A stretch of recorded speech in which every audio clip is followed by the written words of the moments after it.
It's a Tuesday morning in the break room. Rochester's Classic Rock, 96.5, WCMF. How's it going, buddy? Pretty good, buddy. What's going on, female buddy? Doing good, buddy. 29 degrees right now. Going to get up into the low 40s. Looks like the wet, damp, gross stuff is gone for the day. Okay. Which is good. And looks like we're going to be in the 40s up until the weekend, so enjoy the warm weather. All right. Cloudy the whole time. We're not going to see the sun again for the rest of our lives. Okay.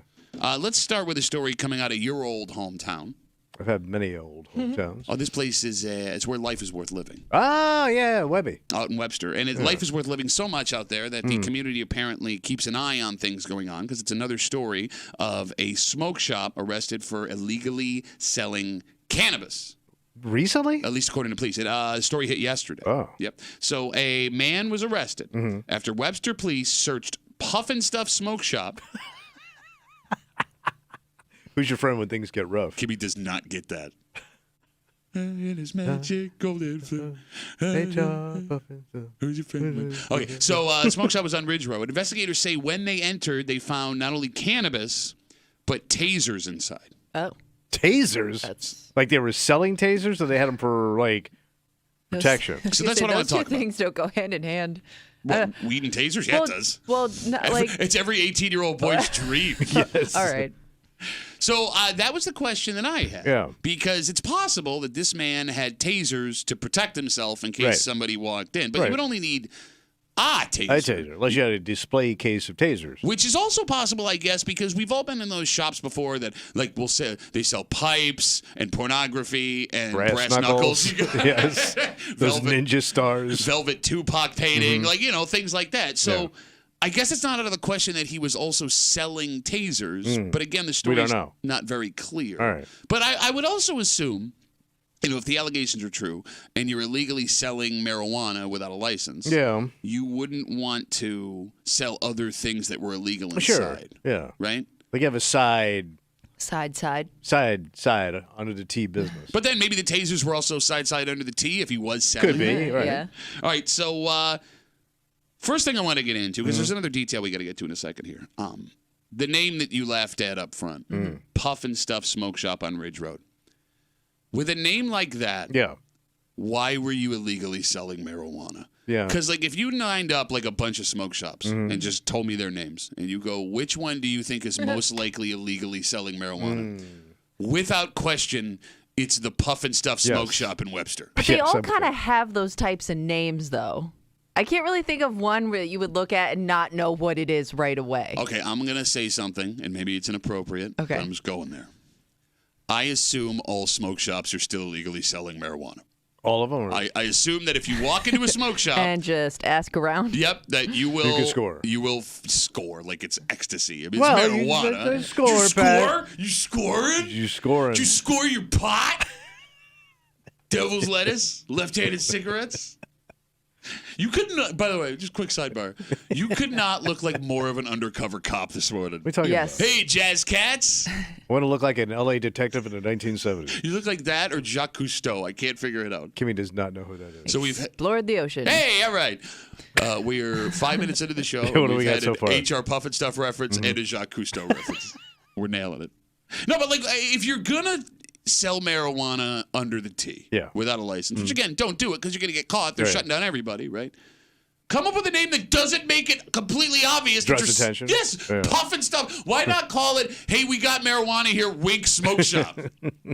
But the most interesting part of this story is that Webster Police said they searched the business on Thursday, so last week, after getting multiple resident complaints about cannabis sales over a period of months. Okay. So that's what got him in trouble. Yes. Somebody was narking. People complaints, Yeah, it says multiple complaints. So there's two interesting parts about that. One, if the allegations are true, he's been doing this, the owner of the shop, selling this cannabis over a period of months. Okay. Right? Which means, like, eventually your luck's going to run out. Sure. Right? Like, at what point do you cut and run? You've made your money. We're done. Two, how are residents complaining about cannabis sales? Are they hearing from people that they're buying cannabis there? Are they doing their own, like, undercover buys I doubt of marijuana? those people go into those shops. I don't think, like, somebody... like Josh Allen in that car ad. Yeah. I feel like somebody who is willing to complain about the sale of it has never stepped foot in there. But then right. So how do you know? They had to just I'm it's sure, just a rumor. Yeah, you don't think like they would eventually figure it out, or even if they weren't sure that they were selling cannabis, they still may call and say they're selling cannabis. Okay, but I guess my question is, if you're the Webster Police Department, and I'm not, I mean, obviously they had reason to go in, and they were right, according to the allegations, but like. If I'm the Webster Police Department and I get complaints from neighbors, they're selling cannabis over there. Well, what do I need to hear from them? Because you obviously aren't the one buying it. Right. So, like, you don't have rock solid proof. Right. You have no evidence. Like, well, why are you going in if you just had people going, I know, I'm watching people walk out with Wegmans bags full of cannabis. So do the cops need like a warrant to go in and search the place, or can they just go in and do it? No, you need a warrant. So that means they had to go in front of a judge. Yeah. To your point, because somebody's claiming that there's weed in there. I always thought they had some evidence to bring to the judge to get a warrant. I was going to say, do you need the warrant if you send somebody in? No, I don't think so. Because I've seen that happen. Undercover. So they do they'll do undercover buys. They do the same thing for like kids and buying, alcohol and things like that, right? Which also, that's another argument. Like, it's a good program they have. But like, if you're a teenage kid that's buying alcohol underage, you are kind of like killing the party for the rest of your friends. You are. Right? Yeah. You're the turd in the punch bowl. No, but I mean, it's a good program. It's a good turd. It's a bad punch. But I hated those kids when I was in high school. Of course I did too, man. We all knew the spot. Man, we had it all set up, man. Stupid. Yeah, so I guess the idea would be you send somebody in, you get that's the way you get the warrant, and then you go in and you search the place. Operation. Right? Yeah, absolutely. But I guess I need to know how many angry old people in Webster have to make a complaint before you're actually going to send that person in to make the buy. Somebody did just call with a good point. It could also be somebody in competition with that place. Oh, like I am a legit guy, and you're killing me. Or another under. Either way, it could be something like that. Now we got potential smoke shops that are both illegally selling marijuana without a license, diamond on each other. There are a lot, so it could be. I would think it would be more a legit, if that was going to be the case, a legit guy. Because I also don't think another illegit guy wants to draw any attention to himself by calling the cops saying, I think that guy's no good. Because I believe Webster is a place where they will eventually be able to open legitimate shops. Yeah, but there's only one in Monroe County right now, right? But I would think people are people that do have the ability to are gearing up to do that. So the worst case scenario, I'd be really sad if just some old fart got pissed off and called the cops. How is this affecting your life? Well, I mean, look, man, we've seen residents of towns and villages go to the polls. We're going to do Where They Whining later. Yeah, vote down this stuff. Like, they're such asses to call the cops. Well, I mean, look, it is illegal. I know. And you don't want it. It's drugs. It's going to lead to prostitution.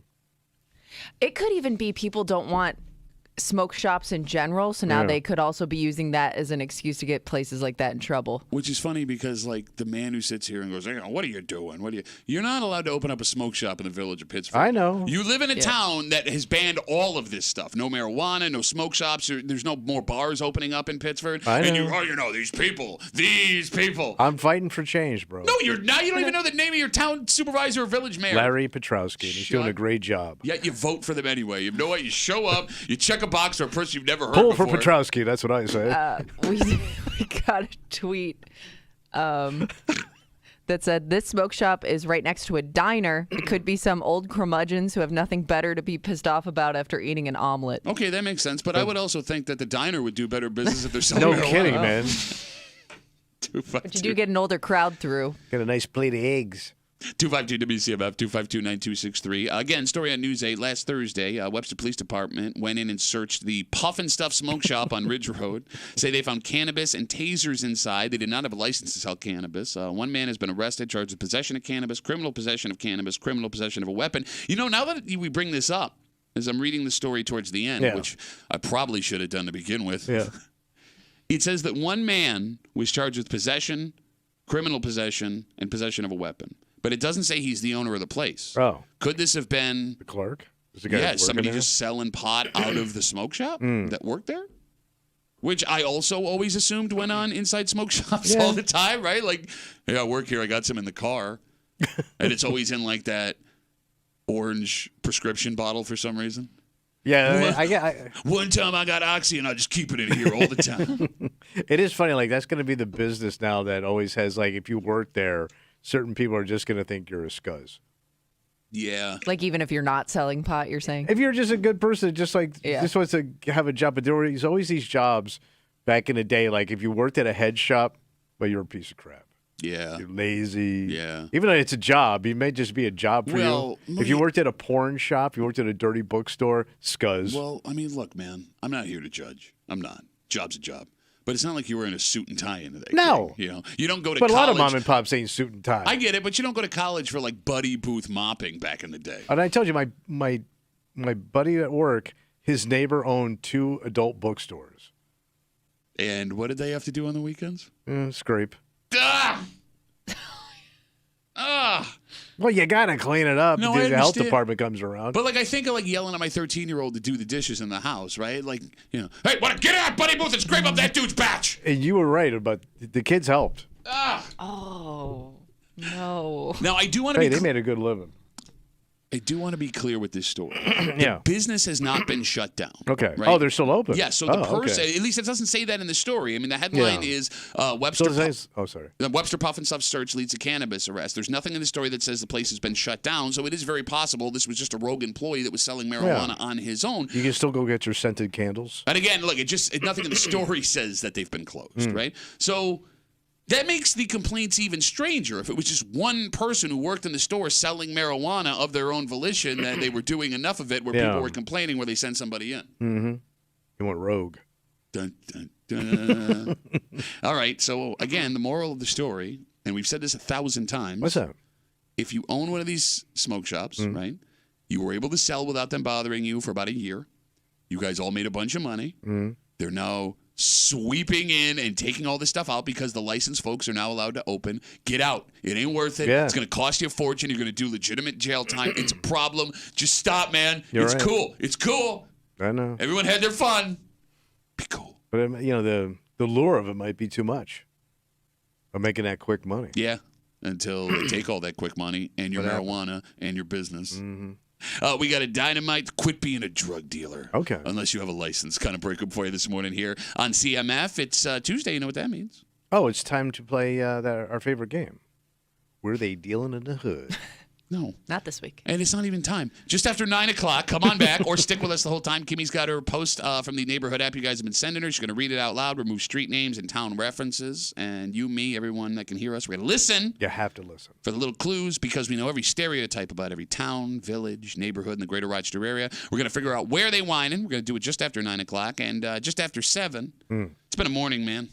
What happened? I had to take an Uber to work. Wow. Yeah. It's a little surprise when I walked out to my car this morning. Oh, no. And as lucky as I was to get an Uber at 2:45 in the morning. I'm shocked. Yeah, I would think it's a dead zone. Yeah. Especially where you live. It was almost a literal dead zone because there are people you have to put your safety in their hands. I'm sure. Right? Mm-hmm. And, most of the time they're like first responders, doctors, nurses, things like that. That's okay. They're trained. Yeah. This guy, not so much. Okay.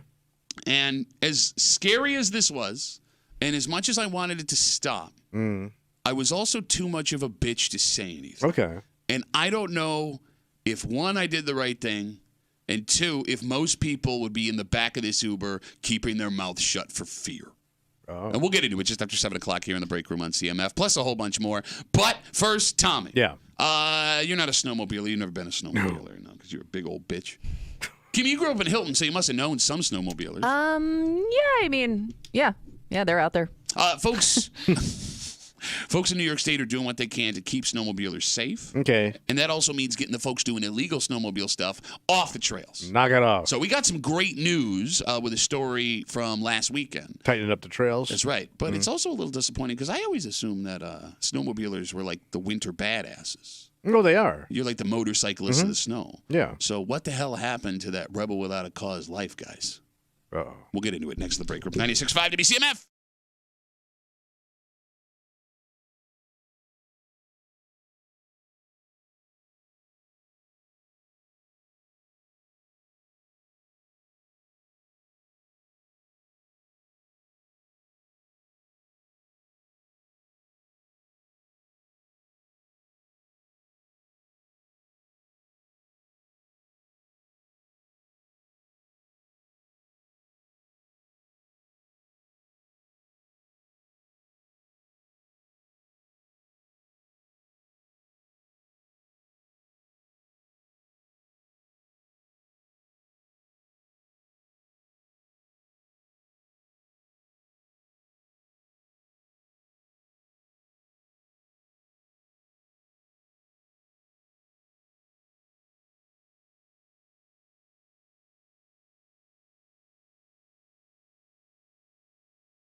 Yeah, this might be a story with two kinds of emotions here. What's going on? Well, because on one hand, this is great. People are staying safe, at least based on this one incident. Great. Here, right? So you want people to stay safe and obey the law, so that's good. But on the other hand, I guess you kind of have an image of the kinds of people who do this. Yeah. And these folks are supposed to be like the winter badasses. Yeah. Right? I mean, there's a reason why you buy this particular thing. Yeah. You're a snow outlaw. But it's hard to be an outlaw when you are operating solely within the law. You're hanging out in the break room, Rochester's Classic Rock 96.5, WCMF, just after 6:45. There are a whole bunch of people that are in a little bit of trouble this morning for making a better bad choice. Oh. And here's the thing. The alternative could have killed these people and a bunch of innocent people. Damn. Yet, these folks are still facing charges. And we'll get to the story just after 6:45 here in the break room on CMF. So last weekend, state forest rangers were running snowmobile safety checks. All right. Happened just outside of Batavia. And we learned a month ago that they have officers on snowmobiles who will pull you over like they're in a cop car. On trail? Yeah. Remember we talked to a guy who got pulled over and he was thinking about running and he decided to pull it over to the side, but they'll check things like registration and how loud the snowmobile is and all the things you're supposed to have. And it seems like this situation outside of Batavia was a checkpoint situation. So here's what's interesting. What's that? According to the story, the Rangers checked 91 snowmobiles in this thing.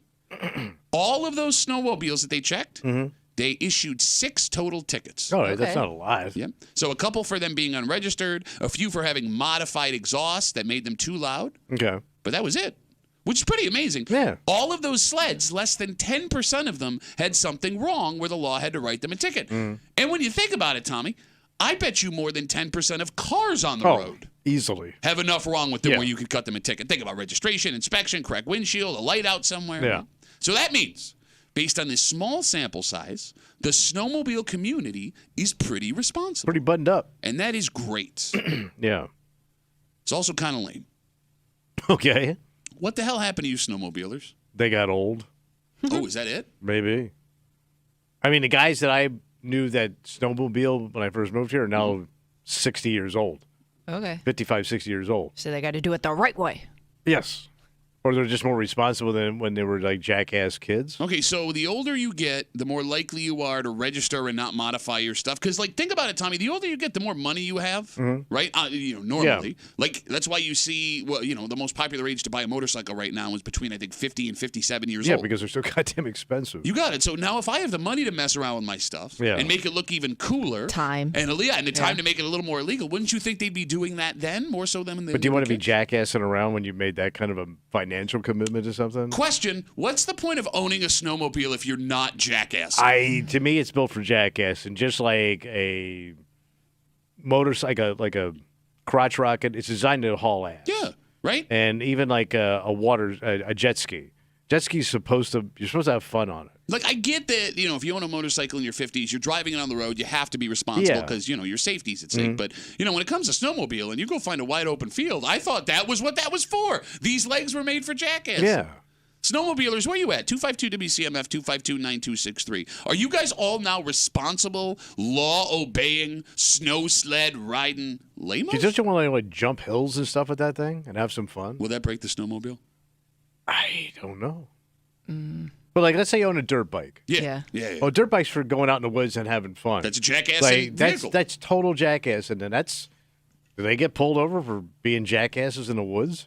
I'm sure they do. I mean, they're on trails and stuff with that thing. Yeah. And I mean, you hear people all the time that live out. They're loud as hell. Yeah, further in the country that bitch about folks being unsafe on those things, right? It does kind of suck. Like, I always thought that snowmobilers were like winter bikers. Yeah. Like, I assume that everyone that owns a snowmobile also has a motorcycle that they ride in the summertime. But they also do poker runs. I know they used to do poker runs on snowmobiles, stuff like that. Yeah. And they'd, party. And go ahead. Could it also be a lot of people gave up their snowmobiles because we've had some like mild winters. Okay. So like you're only getting like the real hardcore snowmobile people. Okay. The ones that stuck with it. So maybe they're a little bit more serious about it. Okay, possible, I guess. I mean, you can run them on grass in the summertime. Okay, well, you had a buddy that was running them on. So yeah, they drag race them. Does it ruin the snowmobile? They modify it for the summer, but you can run those things down at the drag strip, and they haul ass. As long as they're registered And they're not modified to be too loud. The snowmobile. I'm just thinking because I do know people that they have some land and they have the RV, like the 4-wheelers. Yeah. Okay. But none of them have snowmobiles. Really? Yeah. So wait, the snowmobile game is dying? I don't know. Because like Tommy, remember back in the day, we would go to these small towns to do stand-up comedy in the winter.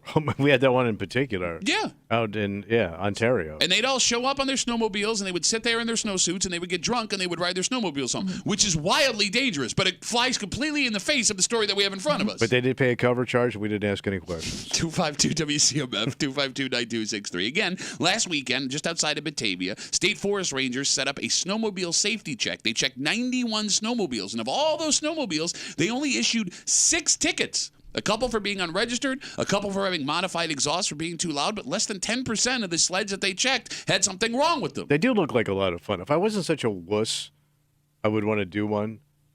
Okay, like you sounded like a wuss the way you put. I want to do one of the snowmobiles. But I'm a complete wuss. Yeah, I'm afraid of them too. My dad had one that worked for a little while. Wait, your old man had a snowmobile? So there was a point where we had non-working, non-running, boat on the side of the house, snowmobile in the garage, RV in the driveway. I think they call that a salvage yard.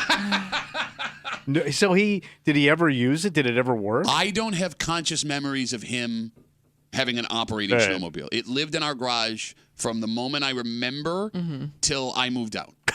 God damn, man. No exaggeration. It was blue. It looked badass. It was like one of the old school, like early mid 80s ones. But yeah, I never saw it not being a holder for golf clubs. So you said you would love to try a snowmobile. Yeah, I've been on them, but you've been riding bitch. Oh yeah. Yeah. So you've never actually driven one. Holding Joe T's nipples to make sure you don't fall off. Kimmy, I'll ask you as a younger person. Okay. Is snowmobiling cool? I don't know because I mean, here's do the you thing. find it cool? It's not for me. None of that stuff is really for me. Like I think that it's something that I would get bored with easily. Okay. I don't know. I mean, I guess it's kind of cool. I'm sure it's cool while you're on it, but it doesn't like impress me. So let's say you're out in Hilton, visiting your friends or family. Your husband comes up, he's sitting on the thing, right? He's got no shirt on because he's shooting another calendar. Yeah. Wait, whose fantasy is this? Let me go. Let me have this. Hey, baby, get on. We're going snowmobiling. Baby. That wouldn't do it for you? Yeah. The hot sled between your legs. Okay, don't hurt yourself. Did you say hot sled? Hot sled between your legs, which is my favorite Ribs Arkansas song. So do women not find snowmobiling sexy? I don't think women find anything dangerous sexy once they hit the mom period. Well, no, I'm even saying like in your 20s and 30s because look, man. Well, yeah, they do find motorcycles and stuff like that, yeah. It's a snow motorcycle. Mm-hmm. Yeah. But the thing with snowmobiling, too, is nobody's ever going to see you on it except for fellow snowmobilers. Okay. So it's not like you can like show it off, And motorcycles have a different mystique than any other vehicle. You know what I mean? Like you can think of like famous people that rode motorcycles and were cool in movies. I don't know one snowmobile movie. I know there is one. Is there? But it didn't matter. But I can't remember. I think it was a bad one. James Bond and some Alps thing where the villains escaped on one. But I mean, I can't think of like a James Dean, cool Tom Cruise doing something wacky on a snowmobile. Fair enough. I know I'm not the only one who will remember this from the early 90s on HBO when we would get it for 2 weeks for free every year. Mm-hmm. There was like one of them cheesy like late 80s like we're all we're Ski Patrol. Yeah, exactly. It was like that. But like they would like race their snowmobiles. Yeah, exactly. But I don't remember. Like I can't think of a famous actor that I've seen on a snowmobile that I would make that connection like a Tom Cruise. Yeah, that's a great point. Yeah, there's no rebel without a cause snowmobile. No. You know what the problem might be when it comes to, well, first of all, before we get there, Kimmy, I find it interesting. I always assume women like motorcycles for the danger aspect of it. The bad boys. Yeah. But you're telling me women like motorcycles because they want to be seen on the motorcycles. Well, I think it's part of it. You can flash a motorcycle. You can't really flash a snowmobile because first of all, you're all bundled up. You could barely walk because you got snow pants on and layers. Okay. I don't know. It's just not as sexy. So to that point, when it comes to looking cool on a snowmobile, the problem might be it's hard to look good in one of those full snowmobile suits. Right. Because they're kind of like overalls almost. Well, I mean, my dad had one where you just stepped into the whole thing, right? And like if you're any kind of overweight, it makes you look You just kinda look massive. puffy. Yes. Yeah, like your gut is just like, bleh. It's tight in the ass, right? You feel like you're going to blow stitches in the ass. Where if you're on a bike in the summertime and you're a fat guy in a leather vest or a jacket, like that works. Yeah. Covers up your sins. Fat guys should be always wearing leather vests. Right? Like I've never seen a fat guy in a leather vest and going like, ugh. Like it works. Yeah. It works. Yeah, they can pull it off. Yeah. Whereas the snowmobile suit, you can't pull it off figuratively or literally. Like once you're in that thing, you need someone else to help you get out of that thing. You know what I mean? Yeah, if I put on a leather vest, I look like I'm bartending on Park Avenue. See, I would have thought you were doing the Jiva Theater version of Aladdin Could be that also. as the monkey. All right, so the good news. What's the good news? Snowmobilers are being safer. Look at that. The bad news, I don't know, in my head, based on You 6 ain't tickets. cool, yeah, man. like it's kind of lost its badass mystique. All right. And, as we talk about dangerous things, this next story we're going to tell you, it's a dangerous story. What happened? What these people are accused of doing is dangerous. However, it is far, far, far, far, far less dangerous than what sounds like the alternative could have been. So they're in trouble, but they're in less trouble than they could have been. Oh. And it was a bad decision, but it was a better bad decision. So if you are the parents of these kids, and they're still at an age where parents matter, Yeah. what's your message? Oh. We'll get to it next in the break room on 96.5 WCMF.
The headline of the story may sound way more dangerous than the situation actually was. Oh, good. And this could be one of those spots where a couple of kids thought something very bad was the best idea they had at the time. Because although this was very dangerous, it's better than the danger that could have happened if someone else in that car wasn't being safe. What the hell happened? I'll explain. You're hanging out in the break room, Rochester's Classic Rock 96.5, WCMF. Speaking of safety, just after 7 o'clock, you're terrified. You're sure that something bad is going to happen, and you can stop it all simply by saying something to a stranger. Oh. But how many people would? Oh. We'll get to it just after 7 o'clock here in the break room on CMF. I'm going to read you a headline, Tommy, all right, and I want you guys to tell me your knee-jerk reaction. Police find 2 passengers in trunk during traffic stop. Passengers, not kidnapped people. Well, it says passengers in the trunk during traffic stop. Tommy, your first thought on that headline is? Sneaking into something. Okay, that's a good call. Kimmy, your first thought would be? Somebody's in trouble. Okay. When you say trouble? There's danger here. Okay, all right. Sounds really bad.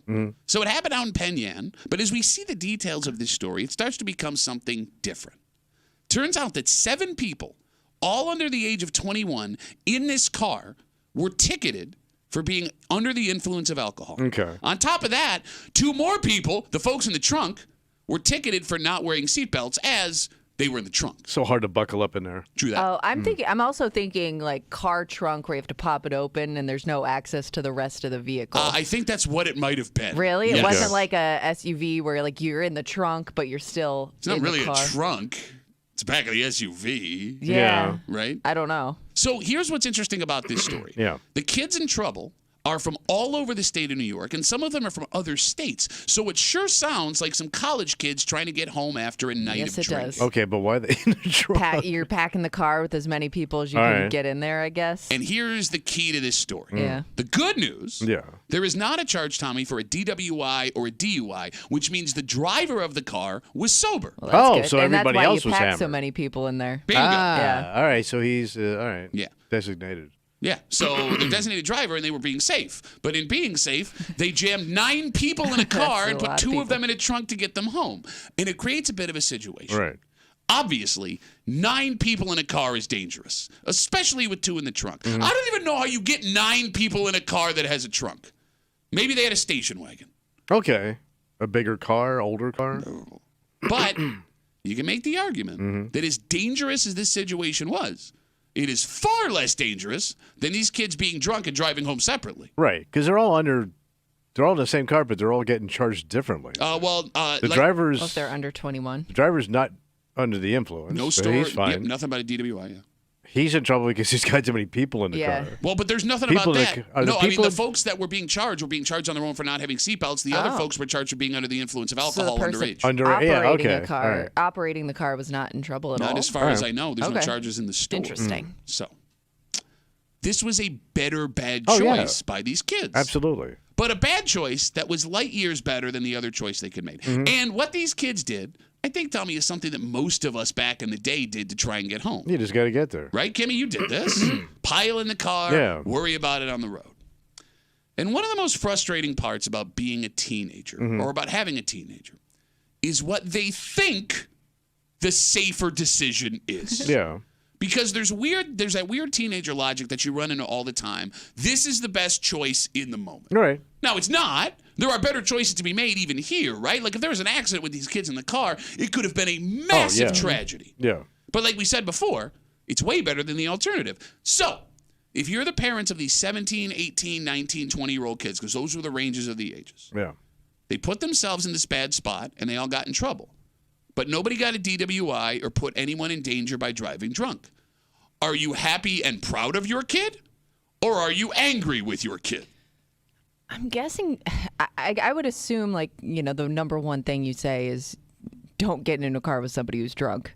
Absolutely. This isn't even something that don't get into a car with too many people probably isn't something that you remind your kid of all that often. It's more so don't get behind the wheel. Sure. Don't let somebody else get behind the wheel. Sure. So you might be happy in the fact that they thought they were doing the right thing. Still dangerous. Yeah. Thoughts?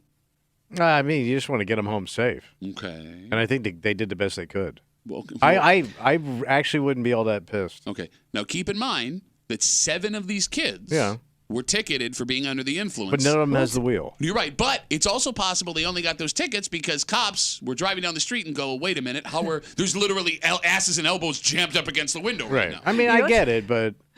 I wonder how they figured out to open the trunk. What do you mean? Like, did they hear the kids in the trunk? Oh, unless the kid just was so scared he came clean and got 2 people in the trunk. Oh, true. Could be that, too. You could just look at how the car's sitting, too. If you've got... The whole back of the car's like leaning back. The cop might think there's something in there. Well, you're going to put the smallest people in the trunk. No, right? I've had to ride in a trunk before. But like when you pack a car, you can kind of look at your car and it looks weird because it's basically riding low. You think they're doing CSI Chevy Corsica? Well, you just kind of look at the car. Wait a minute. Get my ruler. Hold on, let's get to the trunk. Get out of the trunk. No, I don't think it's... I mean, to me, I'd be happy with that scenario. Okay. And I would think maybe you've done it before. So maybe you kind of understand. Yeah, but there's lots of things as an adult that you've done before that if you found out your teenage kid did, you'd be furious. Furious. Yeah. So you guys are both proud of these kids, not angry I'm not with them at going all. to bake the kid a cake, but you got home, you did the best you could. Nobody got hurt. Okay. You tried to plan a ride home. Yeah, I mean... Maybe too many people You worked it out. jumped in on it. 252-WCMF, 252-9263. A traffic stop at Penn Yan led to 7 people under the age of 21 being ticketed for being under the influence of alcohol. On top of that, there were 2 more people in the trunk of the car that were ticketed for not wearing seatbelts. 9 people, not including the driver, in this car, and alcohol involved. However, there's nothing in the story about a DWI, so it sounds like a bunch of college kids trying to get home after a night out, and they just jam the car as much as they can. So 18... 19, 20 years old is also that weird age where society looks at you as an adult. In some aspects. But any trouble you get into has to involve mom and dad, right? Because if these kids are in college, which it sounds like they are, mom and dad are probably still paying for stuff. Oh, yeah. They can't legally drink, which leads to these tickets. And outside of dorm life, they are almost certainly living at home. Tommy, they have their independence until things get bad enough where they need you. Right, and then you need a lawyer. You got it. And, you sit here and you go, you'd be fine with what your kid's doing here. The decision they made may have led to them getting that ticket, which means you're on the hook for a lawyer when they have to go to court. I understand. You're absolutely right. I'm not going to be happy about that either. But nobody got hurt. Okay. And I think that's, as a parent, you just want them home. I love how you, right now, are being 1980s sitcom dad. You know what, guys? Yeah, you made a couple of mistakes. Couple of mistakes. It's an Italian sitcom. But, you got home safe and you learned something here, and I think that's all that matters. And, the music.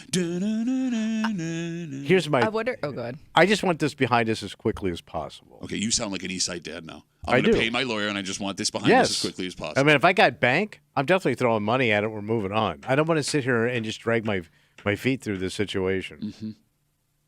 Do different generations look at it differently? Because, I would think, my parents, they were just so big on don't drink and drive that maybe they may have not thought that the, packing the car was as big of a deal. Whereas, we were so afraid of drinking and driving, we can't imagine why you would make any of those decisions.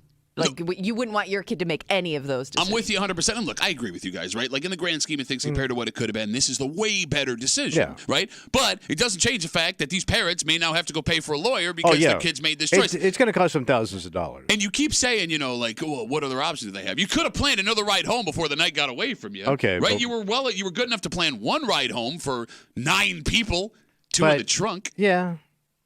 But, they're kids, they're partying. They're tired. They're not going to make smart decisions. They're tired. They didn't get their nap in their juice box. What happened to you, you soft-ass bitch? Lighting up teenagers all the time. All of a sudden, hey, guys, hey, man. Gareth, he made a decision. Gareth got home safe, man. It's fine. If you were the parent of the driver, would you be pissed? Because, I remember being He's a the kid. hero of this story. Yeah, I would say that's the kid that you're the least upset with. But... So I was in a car that got pulled over once. And it was the responsible friend, our friend that didn't drink, and she always brought us everywhere. Okay. She also went out. So there was one time where we packed the car. She got pulled over for having too many people in the car, and she got the ticket. Ooh. And I know other people that have a similar story. So I'm wondering, your kid still made the better decision. Your kid was trying to be responsible, but you're still on the hook. Yeah, in that case, I'm not upset with my kid.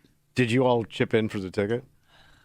Of course not. No. Queen Chintz. Gimme. No, we Kimmy's did going to not. cough up some Right, cash. suicide Chintz.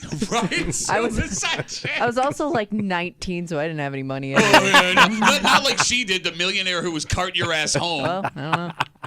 Don't be the responsible one next time.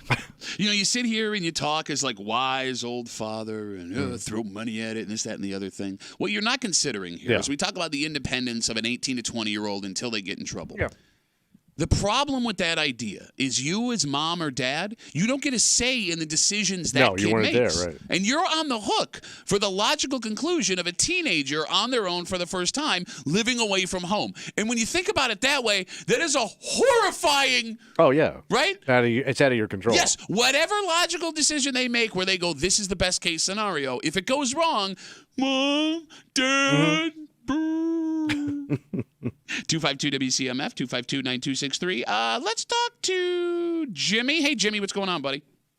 Say that for anything, but if exhaust fumes leak through that car, the trunk, they can die of. I mean, it's more serious than you guys make it sound. And as far as seatbelts, I mean, you get in an accident, a car full of people without seatbelts, they go flying, they could kill each other. You thought about that, Tom? Isn't your buddy, though, also an airbag if he's in front of you? Well, it depends on which buddy, because we got some buddies that would make really good airbags. Major airbags. Front and side That's airbag. what we call it when they're not around, major airbags. Right. I mean, it's amazing how parents will teach the kids, don't do this, this, and that, and you'll be fine. I mean, no, there's a lot of things in life that, can be just as bad as driving drunk. I mean... Well, hold on, Jimmy. I don't think these parents went to these kids and said, listen, if somebody's drunk, jam 10 people in this car and get home. Like, the kids obviously made a choice pulled a here. move. Yeah. And again, Jimmy, look, if I'm going to pick one or the other, you're right. What happened here is dangerous for these kids. If I'm going to pick one or the other, I would much rather have 9 kids in a car over 3 kids driving drunk home. Yeah, I guess so. But I mean to say, I'd rather the kids just not... Make sure you have enough rides home and enough people in the car. I mean... It just seems like real poor planning, but... Hey, Jimmy, what year did you graduate? I'm 61 years old. I never drink and drive. I never drank much. I never was drunk. I never threw up what I drank. I just never have. I mean, Jimmy, I'm so great. I have my library card when I run out on my bicycle. Have your ID all the time, Jimmy. Jimmy, I got to take some more calls, buddy. Thanks for the call, man. Have a good rest of the day. All right, there goes Jimmy.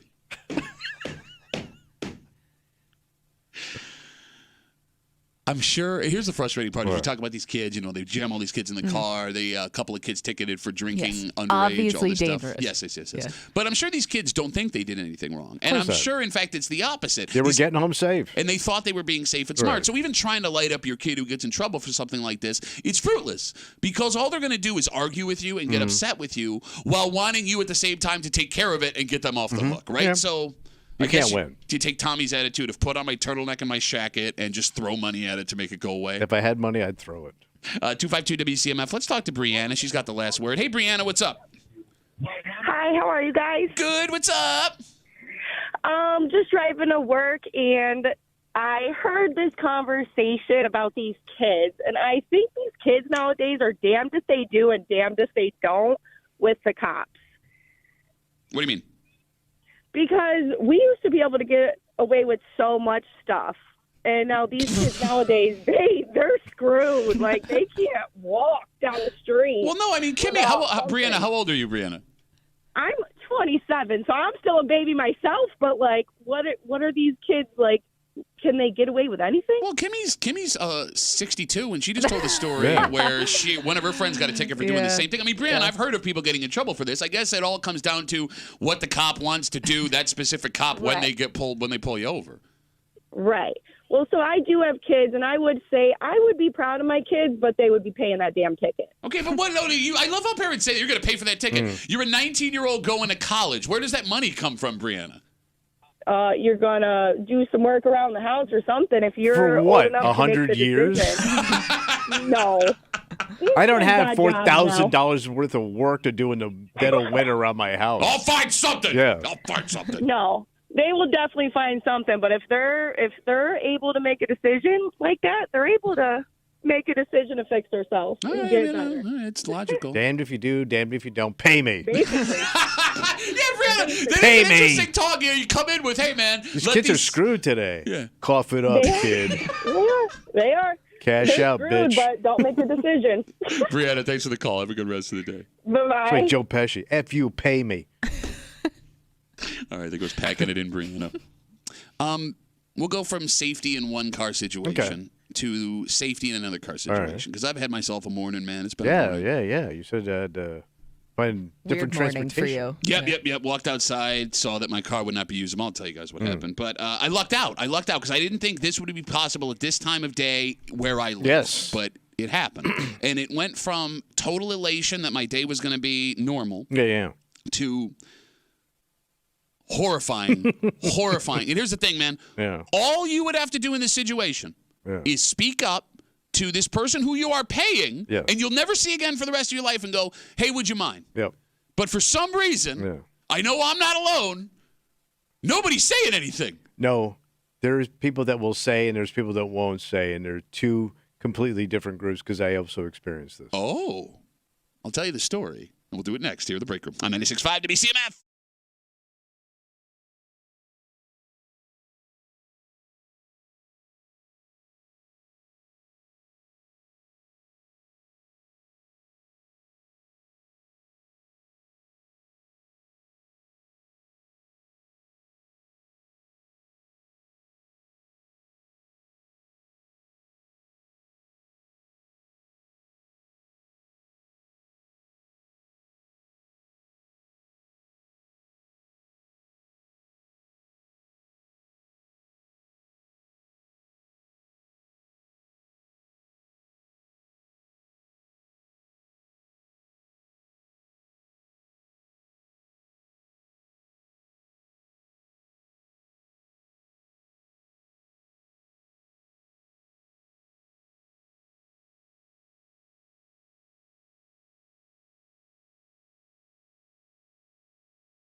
every once in a while, you have to put your safety and comfort in the hands of a stranger. Yes. And we're not just talking about like first responders or people like that. When that person responsible for getting you somewhere safely isn't the safest person, Yes. you got two choices. You could say something, or you can hold on for dear life and pray to whoever your God is. And although the decision sounds easy to make, in the moment, maybe not so much. You're hanging out in the break room, Rochester's Classic Rock, 96.5. WCMF, just after 7:25, 7:30. How many people in Ontario County does it take to screw in a light bulb? Oh. The answer is one man who almost burned his house down doing it. Oh, my. Wait, with a light bulb? We'll get to it just after 7:25, 7:30 here in the break room on CMF. So, Tommy, I get up this morning. Yeah. Alarm goes off at 2:30, roll out of bed, shower, brush my teeth. Everything's normal. Grab my laptop bag, got my fruit salad, my yogurt, and my banana. I am ready to kick off the day. And I walk outside, and wouldn't you know, my back left tire is completely flat. Oh, my God. Yeah, it's gone. So, now you're stuck. Yep, that's something I got to deal with today. But in the meantime, Tommy, we got a show to do. Got to get it on. Yep, show must go on. I ain't got time to flip the tire in my driveway in the dark, right? So it's 2:45 a.m. I live in West Henrietta. I got to get to High Falls. Sure. So Uber it is. Lucky for me, I got an Uber. Damn. That's insane. I know. Because you're out there. Yeah, Did you I have to couldn't wait believe a while, or was it already out there for some reason? 10 minutes. So the guy was at the airport, which isn't all not that too far far. from my Yeah. house, right? So, all right, guy's on his way. I'm like, oh, thank God. I'm actually feeling good. Like, okay, nothing about my schedule is going to change because our mornings are down to the second time. Yeah, it kind of is. So guy comes to the house, picks me up. I get in the car. He doesn't want to be chatty. I hit the Uber lottery. Yeah, you did. Right? Dream situation. And then he starts driving. And I'm in the back of the car in the beginning, and I'm looking at my phone, and I glance out the window, and I realize the world outside is moving pretty fast. So he's hauling ass. Bro, You trucking. he's taking turns at like NASCAR speeds. I'm a pretty significant gentleman, and I'm flying around in the back of the car with my seatbelt on. So I glance at the speedometer from the back seat. He is doing 70 miles an hour on East River Road in the pitch black dark, and that's deer country out there, son. Oh, yeah. Do you have your seatbelt on? Yes. Well, I put my seatbelt on anyway. Well, that's what I was going to ask. Like, if you didn't have it on, did you, like, quietly try to click it just to send a message? No, so, Kimmy, not to mention, he's not keeping this car under fantastic control. Like, we're hitting the rumble strips every once in a while on the side of the road. So I'm starting to get nervous. He's pushing the limit. Yeah. And I want to tell the guy, like, hey, man, if you wouldn't mind slowing down, that would be great. Okay. But for some reason, sitting in the back of that car, I couldn't get the words out. Because I felt like that would have made me look like a bitch. Little sissy boy, the bitch. Right? He's hitting the rumble strips. I'm getting scared. Bro, I was terrified, legitimately terrified. So, look, I don't want to get in some horrific accident at 3 a.m. with a man I don't know. And what's even more strange is if I insult this guy by asking him, let's say he's really offended. Yeah. It's not like I'm ever gonna see him again. I don't know him. Nope. He doesn't know me. You've actually put all your faith in a stranger in a private car. Yes. And there's literally nothing that will happen to me past this car ride, right? It's one step above hitchhiking. Yeah, you're 100% right. But I couldn't bring myself to ask him to slow down, right? So we hit Scottsville Road behind the airport there. I swear to God, he's still doing 60.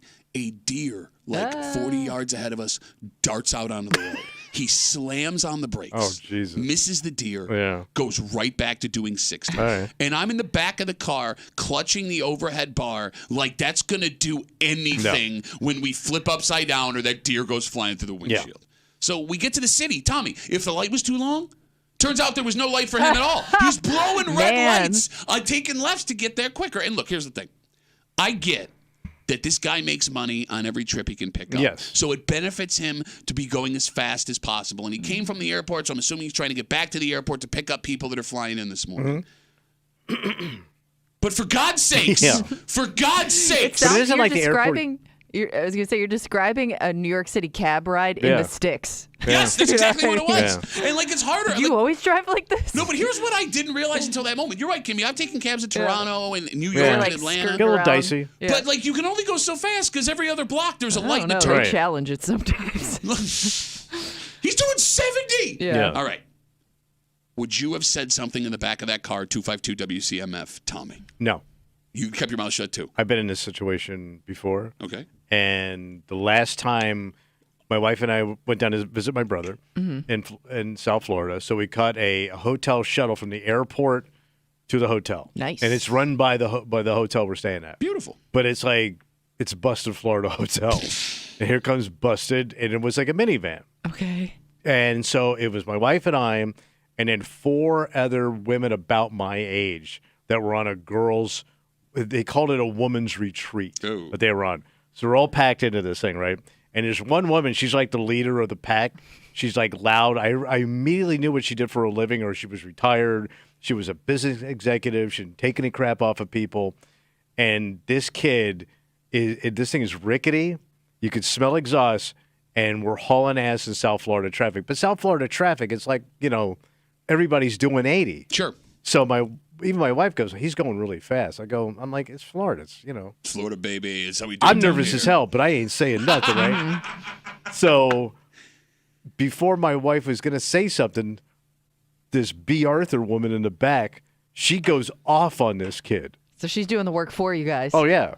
And I think, like, if it was just my wife and I in a car, she was going to say something to that kid. Okay. Like, you need to slow down, or we're in no rush, so take your time. Don't feel like you got to speed. She'd be polite about it. Sure. But she'd make her point, where I would just white-knuckle it. And because I used to travel by myself, and I would get in these cabs, these places where the guy's just hauling ass, but I figured, he's getting me there pretty quick. It's pretty cool, right? hey, the ticket's on him, not me. I also find it funny. You're insulting the woman who said something, even though you wanted to say something, but were too scared. Like, that woman may have saved your life. I hated this woman, but I loved her because she was like that woman. It was just not. She had no filter. Like, she was just telling this kid blunt. Okay. And I was like, man, this is great. I'll do a damn thing. Did the kid slow down? Oh, yeah. No kidding. You weren't taking any crap off of this woman. This woman was probably almost 6 foot.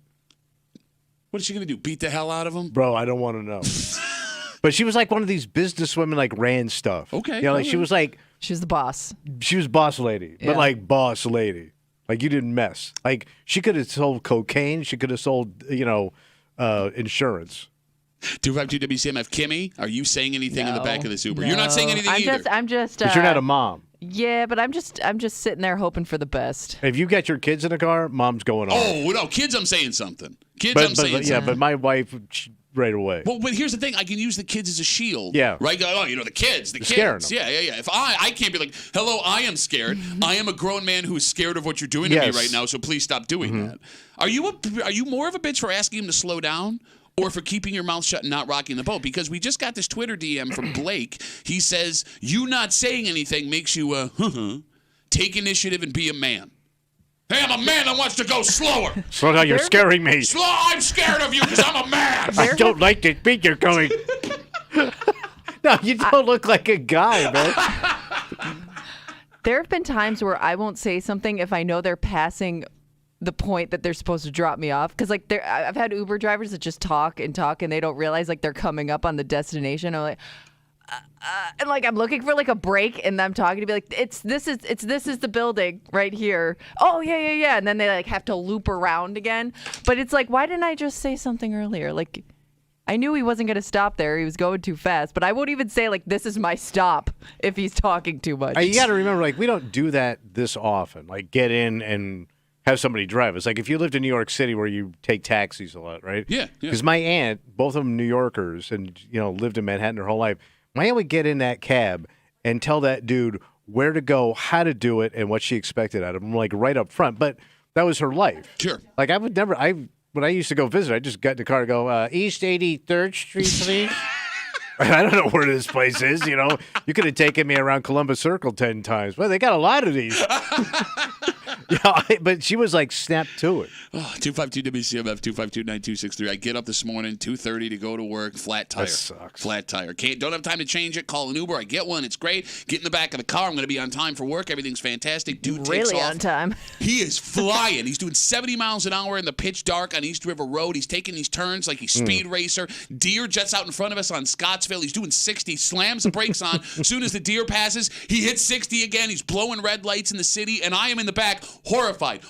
And I just want him to slow down, and I want him to be safe. But I was too much of a bitch to say out loud, please slow down. You did the right thing. Well, I don't think I did. You did. No, what if he got in an accident? No, you're not going to get it. No, I should have said slow down.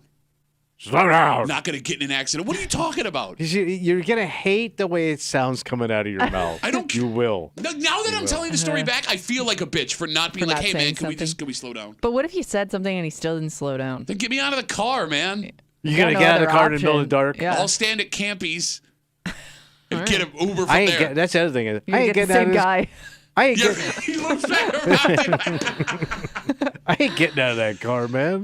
Bro, I don't get motion sickness. I was getting motion sickness. Really? It was going that fast. Damn. 252 WCMF. Let's talk to Sarah. Hey, Sarah, how's it going? I'm good. How are you? Good. What do you got for us? So I have a very similar but different kind of experience. Similar a but couple of different. years ago, I went to a wedding, planned on having like 2 drinks, drive home after 5 hours, no big deal. I get blackout. I've never been blackout in my life. So I do the responsible thing and I take an Uber home. I live in Macedon. The Uber costs like $35 on a Saturday night. Okay, fine, whatever. Next morning, I have somewhere to be. I need to get my car back. It is minimum $90 to get out of my neighborhood because there's no drivers on a Sunday morning. Sure. So I'm trying to find a ride to take me where I need to go, and I'll get my car back later, whatever. No one's answering their phone conveniently. I end up biting the bullet, living with my decisions. I sign up for this Uber, get in the car. We're not even out of my neighborhood yet. This woman's telling me about how many hands were inside of her during childbirth and being assaulted as a child. Whoa! We're not out of my neighborhood. It is a 20-minute drive, and I'm just sitting there in the back thinking in my seat like you should have friggin' walked to Webster. You know, it's weird. I didn't know Kimberly was doing Uber now. Well, you gotta eat, man. So, Sarah, let me ask you a question. I'm sorry, go ahead. I didn't mean to cut you off. Go ahead. So I was going to say, as a true through and through millennial, by the end of the drive, I did the only reasonable thing to do, which was I gave this woman 5 stars and a $30 tip. I did the same thing this morning. I tipped him, and I gave him 5 stars like an idiot. But, Sarah, let me ask you, that conversation nobody wants to have. It's obviously going to make anyone uncomfortable. If you would have said, like, hey, I had a rough night last night. I got a killer headache. Would you mind just not talking? I'm getting sick. That's a reasonable request. Why did you not feel like you could do it? That's a tough one, though, because this woman's telling you, like, some deep stuff. That's you know what I mean? It also may make you nauseous. Yeah. But I would feel funny cutting her off. Yeah, I mean, I could have done that, but I don't know. I feel like if they were like, how's the weather? How's your life? What do you do? It'd be easier to be like, I had a rough night. Can we stop talking? But like, she's pouring her heart out to me. I don't know what to do. Oh, Sarah. And I don't want to deal either. I just don't want to deal with this stuff. Just get me there. Okay, but Sarah, thank you for the call. I'm glad you made it back safe and found out there were multiple hands involved. Yep. Thank you. Have a good rest of the day. Because if I say slow down or shut up, that could go sideways, right? Me not saying anything, just get me there and I'll deal. The speed this man was going, there was a good chance we were going sideways at some point. Yeah, but you already got there. Sideways. Sideways. Get me there sideways. All right, let me ask you a question. Right. You don't want to do it to someone you don't know, an Uber driver, tell them to slow down or stop talking. What if it was a friend giving you a ride? Let me run a hypothetical. All right, so let's say, Tommy, tomorrow your car craps a bed. Yeah. I got to pick you up, give you a ride to work, right? So I pick you up, we pull out of your driveway, and I'm doing 65 down Monroe Avenue. I'm blowing red lights, and I know you don't like speed. You're a slow-ass bitch. You asking me to slow down? I'd probably just make fun of you. I don't think I would tell you to slow down. How would you make fun? Oh, you would make fun of me in a hope that I would slow down? Yeah. Like a sissy-ass bitch? Yeah, I couldn't do it to you or Kimmy, no. Kimmy, if I picked you up from your house and I'm flying down Main Street to get us here, I'm not saying you're not saying a word. No. Even if you feel scared. Yeah, I'm not. And you've had 3 flats. Yeah, I don't think that there would be a point where I could say anything. Just because you're doing me a favor too, so I don't could know. joke around, but it wouldn't have any teeth to it. Okay. I'm spineless, man. I'm a coward. I'll hide in the trunk till we get there. I'm a known hider. There's also one other thing I'm afraid to say if I'm in somebody else's car. Can you please turn down the heat or turn up the air conditioning? Oh, really? Because I've noticed, like, this is a problem with my husband during either, like, the middle of winter or the middle of summer. because if we get an Uber or a Lyft and they have the heat cranking, he will be he will be dripping sweat. Oh, God. He will be like dying to open a window. I could just see it, but he won't say a word. See, I'll open the window. I got no problem doing that. Yeah, I do that. Yeah. Really? You won't do that? I think we're just we don't want to offend anybody, so it's like instead of just simply asking, "Hey man, can you turn down the heat?" we'll just sit there and suffer until the ride's over. All right, good. I feel like less of a puss. All right. 252 WCMF again this morning. Flat tire on my car in the driveway. Sucks. Had to get an Uber. Felt good. Like, oh, we got an Uber. Guy's doing 70 miles an hour on East River Road. I'm horrified. I'm in the back of the car. He almost hits a deer at one point on Scottsville Road. I didn't say anything. I wanted him to slow down. I was too much of a bitch to say anything. And I realized something this morning. What's that? Well, like you brought up the hotel shuttle. Mm-hmm. You know, you take cabs in other cities, those mini buses at the airports, Sure. right? What makes the Uber ride the most scary of all those things? Those other things, the cabs, the minibuses, the hotel rides, those are professional drivers. Yes, they are. They do it every day, and they may have to have a special kind of license to do it. Sure. Not only that, they are beholden to like a boss and a larger company. That's not the case with No. Uber and Lyft. That's what I'm saying. It's hitchhiking. And this morning, I fully realized that these are just people that own cars. And anyone that wants to do it, as long as you pass the background check, can do it. Right. Which until this morning, I did not realize was a massive oversight. Sure. Because, like, it's hard to be a cab driver with the tests and the insurance and all the stuff you need to register. Like, your most dangerous friend on the road, and we all have one, can't drive a cab or an airport bus. But your most dangerous friend on the road can tomorrow start driving for Uber. Yeah, and we all just jump right on board. I mean, when it first came out, everybody's going, this is like the greatest invention ever. Yeah. But now even like I notice like some of these law firms and these ads start to add in rideshare services if you've been hurt. Oh, they did? Oh, yeah. I think that was for different reasons. Oh, yeah, good call. Oh, but I mean, that's what they're talking about. They could include that in there too.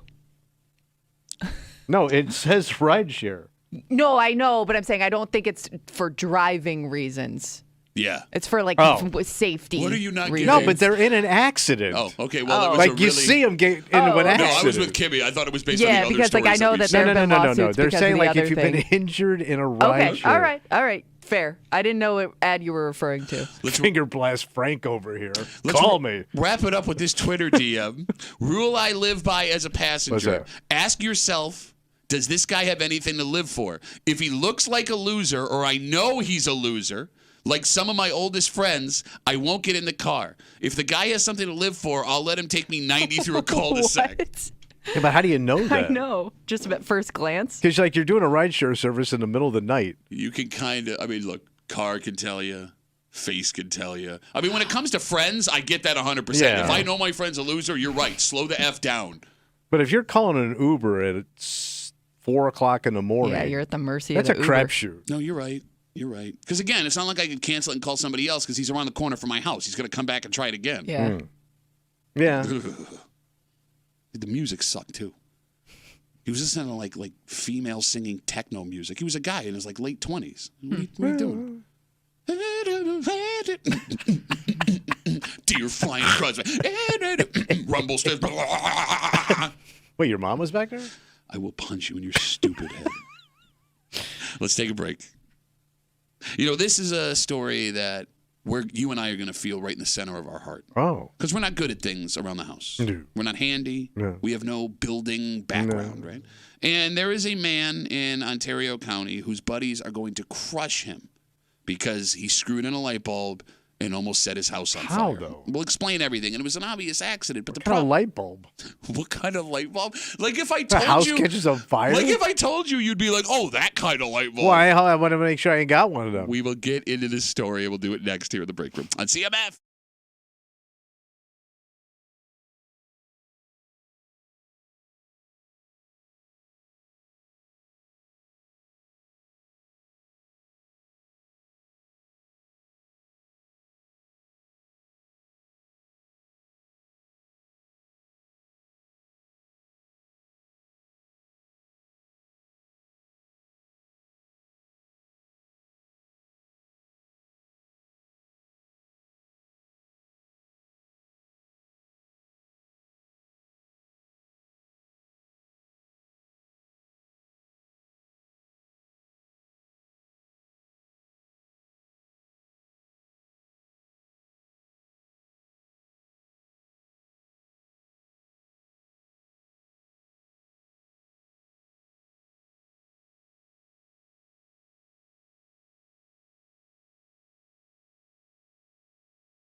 You are judged by the value you bring to the table.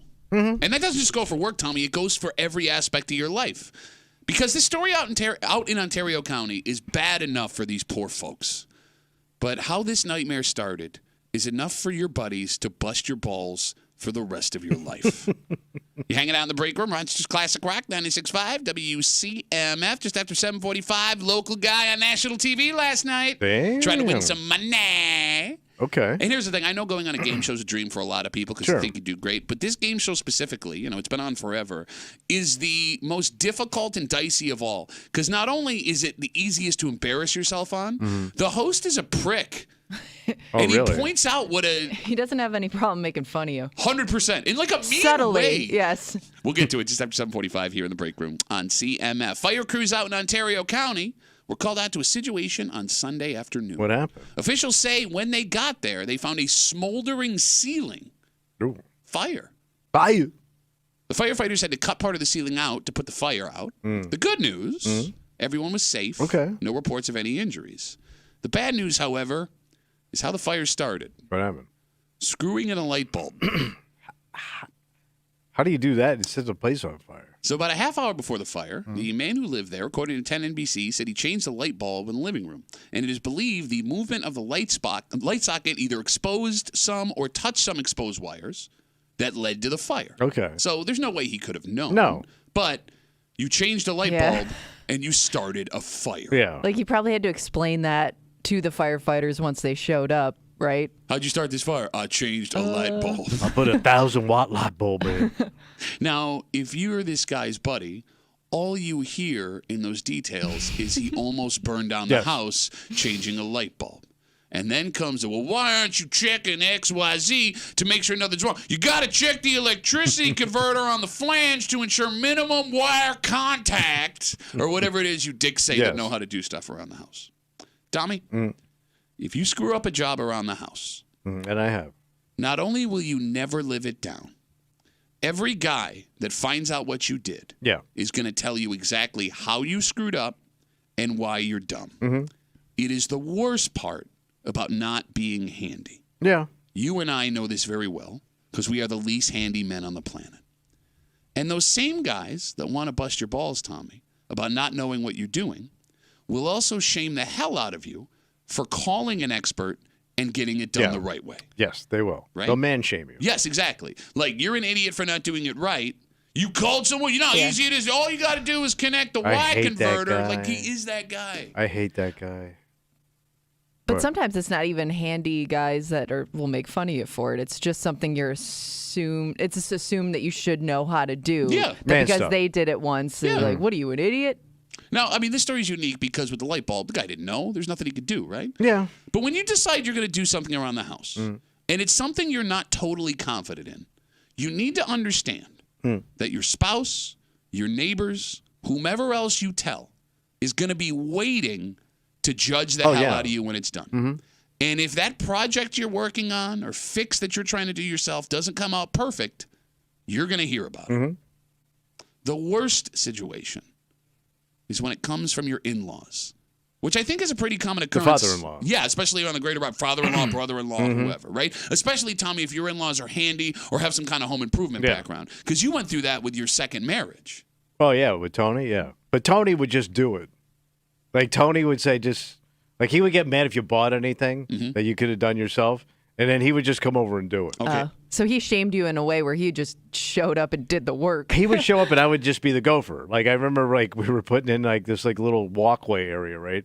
So my job was just to hand Tony the stones, and then he put them in because he knew how to do that stuff. Okay, but you don't think that when Tony make Tommy feel like he's helping. But you don't think when Tony got in his truck or when he was talking to his kids, he wasn't making fun of you mercilessly behind your back? Yeah, but it was in Sicilian, so I wouldn't know. No, but you're absolutely right. Right? Like, my father-in-law is a home inspector. He lives in Iowa, and I love that man. But when he comes and visits our house, he does a tour, and he slowly chips away at my manhood for a few hours by pointing out all the things that are wrong, all the things I should have been doing, shaming me for not doing them myself, and then doing them in front of me while I don't even get to help. I just have to stand there and watch him do it because I feel bad. Like, okay, I'm going to go upstairs now while you fix my house. So, but with Big Tony, when I bought that house in Webster, The only thing I knew was all the crap my dad did wrong. Okay. So I didn't know anything. So, like, I was completely lost. If I didn't have this guy in my life, I don't know where I would have been with that house. Yeah. Because I couldn't afford, I just bought a house. I couldn't afford to hire anybody to do this stuff. Sure. So I didn't know how to landscape. I didn't know how to do anything. All I knew was the extremely base, dumb stuff, which would be changing a light bulb. Which this guy did in Ontario County and set his house on fire. Yeah. Kimmy, is your husband handy? I would say yes, only because I grew up with my dad who wasn't handy at all. Okay. Like, he would attempt things and then just make the problem worse. My husband will, like, take his time. Even if he doesn't know how to do it, at least try to, like, learn how to do things the right way. His dad is super handy, so my father-in-law is, like, he fixes everything. That's awesome. See, that's the golden scenario because you have no shame calling your dad because, you know, father and son are supposed to work on these things together, right? And dad is always happy to help. Yeah. It's when you're not taking care of his baby girl, right? When it's the father-in-law and, you know, driving away, what am I doing? Leaving her alone with this guy who doesn't even know how to screw in a light bulb without setting the house on fire. But it is funny, though, because, like, my dad, not being a handy guy at all, will still come over and be like, you know what you could do? You know, if you took out this wall, it's like, really? Really, Steve? And now, how would we go about doing that? What's the first step? You know, I live in He still fear. has a lot of ideas. Okay. I live in fear of having a grandchild, and they ask you things, and I'm going to be like, I don't know, sucks, man. Well, Probably have to go buy that thing. I don't know how to make a wagon, bro. I don't know how to make a wagon. I don't know. We go down to the store. Well, you bring up a good point as we again talk about the story out in Ontario County. A man screws in a light bulb. 30 minutes later, his house sets on fire. The light bulb fixture moved, touched some kind of wire, then whatever. But it all comes down to fixing stuff around your house and knowing what you're doing and the shame that comes when you do it wrong or call somebody else to do it for you. The expectations of being a father and a grandfather in society. Because you're right. There's this Rockwellian idea from generations ago that father knows best, dad knows how to fix everything, and if he doesn't do it, we call up grandpa and he brings his tools. He's got the old rusty toolbox and some WD-40. Yeah, exactly. Every old man needs a rusty toolbox and some WD-40. You don't have those. Nope. I don't have those. Like, if my daughters ever get to a point where they have their own place, they can't call me to help. I'm not going to know what I'm doing. I'm useless. I'm completely useless. I have too. Which I guess will be good for my girls' eventual, like, partners, right? Like, they don't have to worry about me coming over and shaming them. I mean, I'm good for, like, hauling stuff to the curb. Like, if I, like, drag this to the curb. Okay. I feel bad for current dads of, like, Boy Scouts or Girl Scouts, because do you remember, like, dads would just take it upon themselves to, like, do all that stuff when we were kids? I don't know how many now that those kids whose dads did everything for them have kids, like, are they the ones doing all that, like, handiwork and getting all those, what do they call them, like the boxcar, the soapbox derbies, like stuff like that? Or is it like figure it out on your own kid? I guess the kids are going on YouTube now. YouTube's become your dad. Oh. And your grandpa. Like, put that like, on a T-shirt. You don't need him anymore. There's be some grandfather on YouTube showing you how to do it. So they're one of the most popular Instagram pages is a guy who is a dad who started this page because he knows that not everyone had a dad growing up, and he just offers you dad tips all the time. That's a great idea. It is. I watch it. If they're good tips. Well, no, they are, and he knows what he's talking about. I can't do it. He walks you through step by step. I'm still afraid to try any of the stuff. But, like, Kimmy, you bring up, like, the Boy Scout stuff. You're right. There were dads that knew how to do it, and they just did it on their own and never showed the kids, and the kids never learned. The worst situation is what I had growing up. My dad didn't know what he was doing, yet took it upon himself to do everything. That was my father also. Right? And then it was a disaster. But it wasn't around the house. My dad never fixed anything around the house. It was just for things like the soapbox derby, because my brother and I would consistently come in last with these cars that my dad would build. Yeah. And he'd be in the basement. Like, he had, like, a wood table for some reason. Yeah, a workbench, right? Yeah. We used it to do the soapbox derby cars that would consistently come in last place. So my old man at one point got into aquariums. We lived in Jersey. I'm a little kid. Okay. So he bought like 7 tanks, all this stuff. He was going to get into tropical fish. And then he built shelving for it. Well, the tropical fish thing failed miserably, and they died. Okay. Like, they died, like, immediately. Like, I don't know what he was putting in that water, but they all went belly up. So when he started taking the fish tanks down, my mother noticed there's a bunch of holes in the wall where he put the shelving up. So my father, she goes, Mike, what are you going to do? He goes, just put a book there. Put a book there. Yeah, he just put a book there. Nobody see it. So he has this fancy house in New Jersey with these botched up shelves with dead fish, and now he's just shoving books with covering up his mistakes. Like, that was his answer. Put a book there. Yeah, don't fill that in. Just put a book there. 252 WCMF 252-9263. Let's talk to Frank. Hey, Frank, what's up, buddy? Oh, my God, I just turned you on. My wife knows everything. She put in a toilet a couple of years ago. That's a terrible way to talk about marrying you, Frank. I know, she does everything. And all I do is supervise. Her dad taught her and her brother how to do everything. She even laid down the, what do you call it, the tar on the driveway by herself. Wait, she sealed your driveway? We didn't, the black crap that you put on the driveway. She does everything. I come home. I was up at the lake. I come home 3 days later. I can't get in the driveway. She did it. All right, Frank, let me ask you a question. Because I know you're a man who's secure in himself. You've been around a long time. You got a great attitude. You don't feel a little bit emasculated when the neighbors see your wife sealing the driveway? No, not at all. I think I'm a lucky guy. And she won't let me touch anything. If I touch anything, I break it. Everything. Don't touch anything, Frank. You have no common sense. You don't know what you're doing. Don't do it. I'll do it. I'll take care of it. That's the greatest marriage of all time. Right now, she's going to clean the bathroom, do the I mean, she does everything since she's been retired too. Damn, it's amazing, and I'm lucky as hell. Well, good for you. If I saw some old lady with buckets of tar and a spreader out there, I break it. Frank, thanks for the call, buddy. Have a good rest of the day. There goes Frank. I would think she's working off a DWI.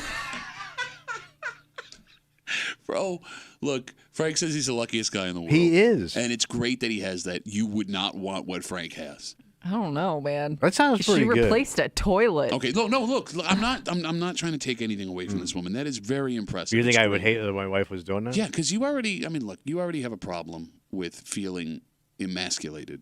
Not in this room. It must be after I go home. Sure. I feel like such a guy when I leave here. Are you going to sit I'm a happy guy. Are you going to sit here in the world's tallest turtleneck and a shacket and pretend like you don't have a... Like that was our fault? We chose that outfit this morning? What's wrong with my outfit?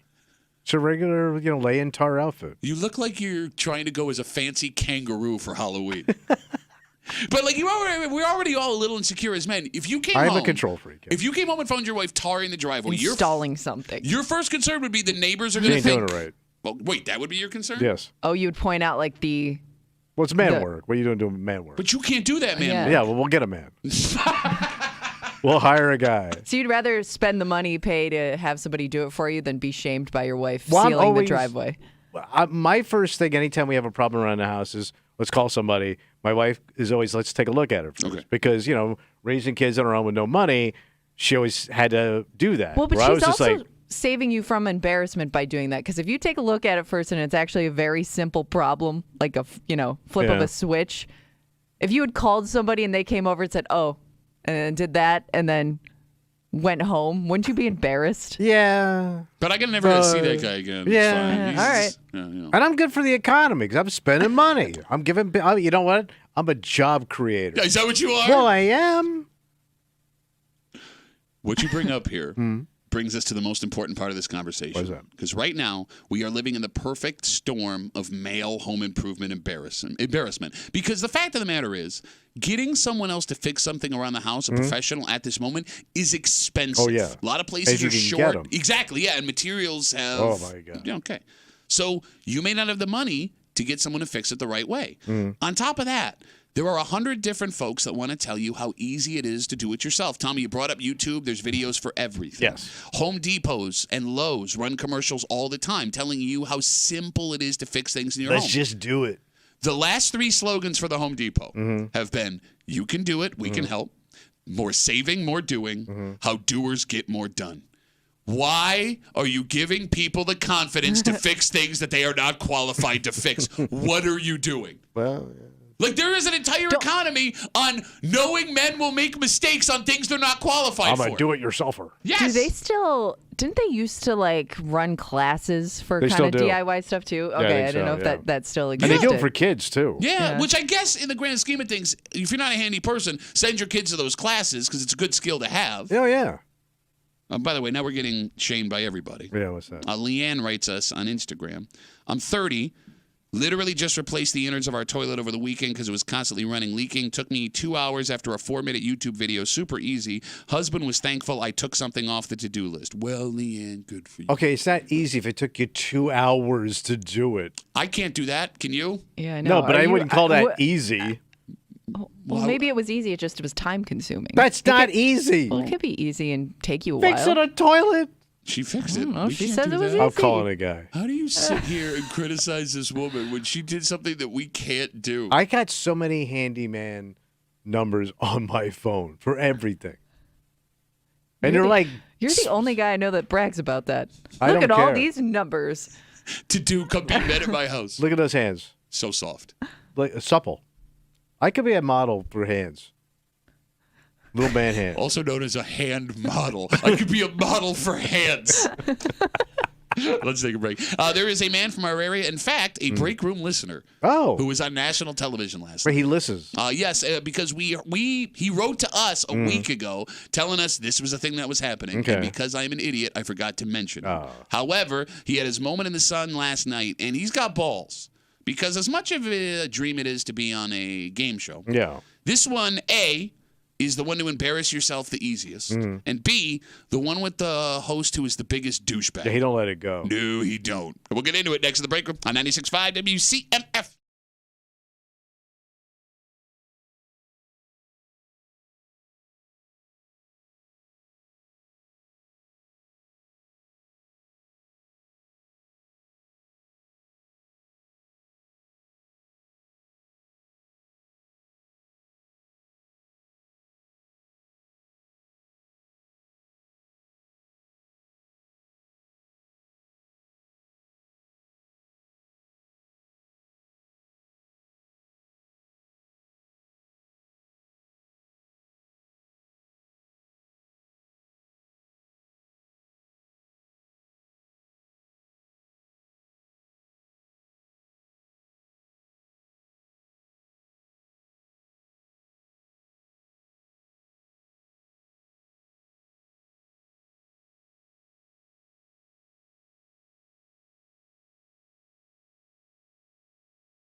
the more you think about it, the more you realize you'd have to have a lot of balls to attempt this. Oh. And it's not even about being on national television in front of a whole bunch of people. It's if you screw up, it will follow you for the rest of your life. Oh, yeah. Especially now. You could be a meme.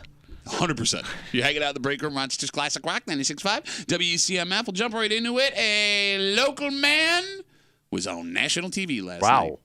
Ryan DeMarco was on Wheel of Fortune, 7 p.m. last night. Okay. So here's the thing. Ryan, it turns out, is a break room listener, and he wrote us last week to tell us that he was going to be on Wheel of Fortune. Look at that. And I was like, I'm going to watch this. I'm going to bring it up on the air. And because I'm an idiot, I not only forgot to mention it on the air, I forgot to watch it last night. So it aired. All right. Yes. Now, I don't know how he did. Okay. I haven't seen any viral tweets where Ryan screwed up which is royally. good for Ryan, yeah. Yes, yes. But that brings up the problem with a game show like Wheel of Fortune. Because I know like everybody has a dream of going on Jeopardy or Deal or No Deal or Who Wants to Be a Millionaire or whatever stupid game show exists now. But Wheel of Fortune's a different monster. Okay. It's the easiest one to embarrass yourself on. The simplicity of it all could have you overthinking it. Bingo. Like, you have to be really smart to be on Jeopardy. Oh, and yeah. if you don't know some of the questions, it makes perfect sense. They're really, really hard. All the other ones are just pure luck. Pretty much. When it comes to Wheel of Fortune, you're right, Kimmy. It's just knowing words. You're filling in a puzzle. Yeah. Like a crossword puzzle. It's easy to screw up, though. Exactly. But if you screw up, you look the dumbest of all of the game shows. And what makes it harder is Pat Sajak, who's wrapping up his final season as the host of Wheel of Fortune, is hands down, no question, the biggest dick game show host on television. You'd be like, well, okay. That's not right. Yeah. So he'll mock you. Yes. He will go out of his way to insult you. And he doesn't even do it in like a kind-hearted, like ribbing way. He does it in a way like, why are you wasting my time, you idiot? I would be horrified to have to go on Wheel of So he's got to be Fortune. very intimidating. Right? Yeah. Like, how does your brain work when you know that everyone in America is going to be watching you? I would freeze. You just freeze. Your brain probably doesn't spot the obvious when you're nervous. You choke. Because everybody at home is screaming at their TV, like, how do you not know what that word is? There's Yeah. enough letters there, you should know. And then you'll say something completely different. Like, I mean, we all do it when we're watching any game show. Like, I'll watch Jeopardy, and 10 questions out of the 30 that I get right, if I say it before somebody else does, oh, you idiot, stupid, why are you so dumb? Why are you Alexander Great, stupid? I'd also be intimidated if I'm really a fan of that host or something too. Like I'd be in awe that this guy's talking to me right now directly. Sure, yeah. Although they have to do like a meet and greet before, right, to try But and still, qualify. that's not a lot of time probably. I'm gonna be nervous as hell. Yeah, because you're being asked questions about your personal life on national television. I'll say if Steve Harvey walks into a room, I'm gonna freeze. You're obsessed with Steve. I love Steve Harvey. That's another game show you can screw up really bad, Family too. Feud. Well, no, Family it's Feud? designed for you to screw up. Yes. Right. And it's also got a shot clock. Like, Yeah.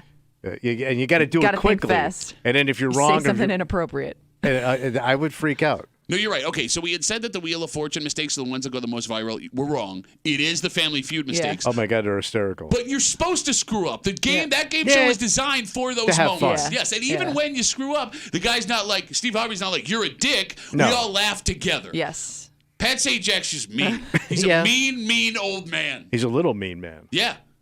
Failed stand-up comic. See what happens when you fail at stand-up comedy? Well, he You was a get- stand-up. I thought he was a weatherman. he did all these things. Yeah. What weatherman Don't- didn't try stand-up comedy? They at all some think point? they're funny. They do. You know, every weatherman thinks they're funny. Why are you getting mad at Weatherman? I know. Why are you getting mad at Weatherman? I Are don't you get saying m- Scott Hesco's not funny? He's a little unnerving. We didn't ask you to describe him. It's a simple yes or no question. I support the weather ladies. Oh, you're not a Weatherman guy. No. So Glenn Johnson's not funny? No. Glenn Not Johnson, at all. bro. I met Glenn Johnson. Glenn Johnson's a funny guy. When? Like 3 years ago. It's very funny. One of the funniest moments. Oh, I bet. Way Yeah, funnier yeah, than you. yeah. If I could work with one man in radio, it would be Glenn Johnson. 252 WCMF 252-9263. We're talking about local guy Ryan DeMarco. He was on Wheel of Fortune last night. We don't know how he did. I meant to watch it and I totally forgot. Ryan, sorry. Reaches out to us personally. I'm gonna be on Wheel of Fortune. Yeah, I'll check it out. Brr, brr, brr, brr. Kimmy? Yeah. Is the chance at money on Wheel of Fortune worth the risk of puking all over yourself on national television? Yeah, I still think it's worth it. So you'd go. Yeah, just for the experience. Tommy, Is the risk worth the reward? Oh, no. Me and spelling ain't flying, bro. I would be exposed to such an illiterate. He'd be like, Pat Sajak would be like, well, not even close. like when they ask you, like, because they say what letter you want to throw up there first. Sure, right? yeah. I would pick a crap letter that has no shot. Like, wait, what's your first letter? Q. Can I ask you a question? What? Can you name all the vowels right now? A, E, I, O.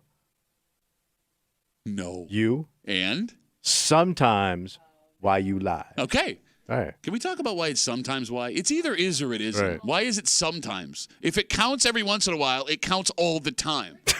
No, like seriously, Listen, I don't know why. Listen, this is why I suck at all this stuff. Why is some of this stuff silent? Just drop it. Well, no, I mean, Just drop it. You don't need. What are we, Russian? But if you don't use it, drop it.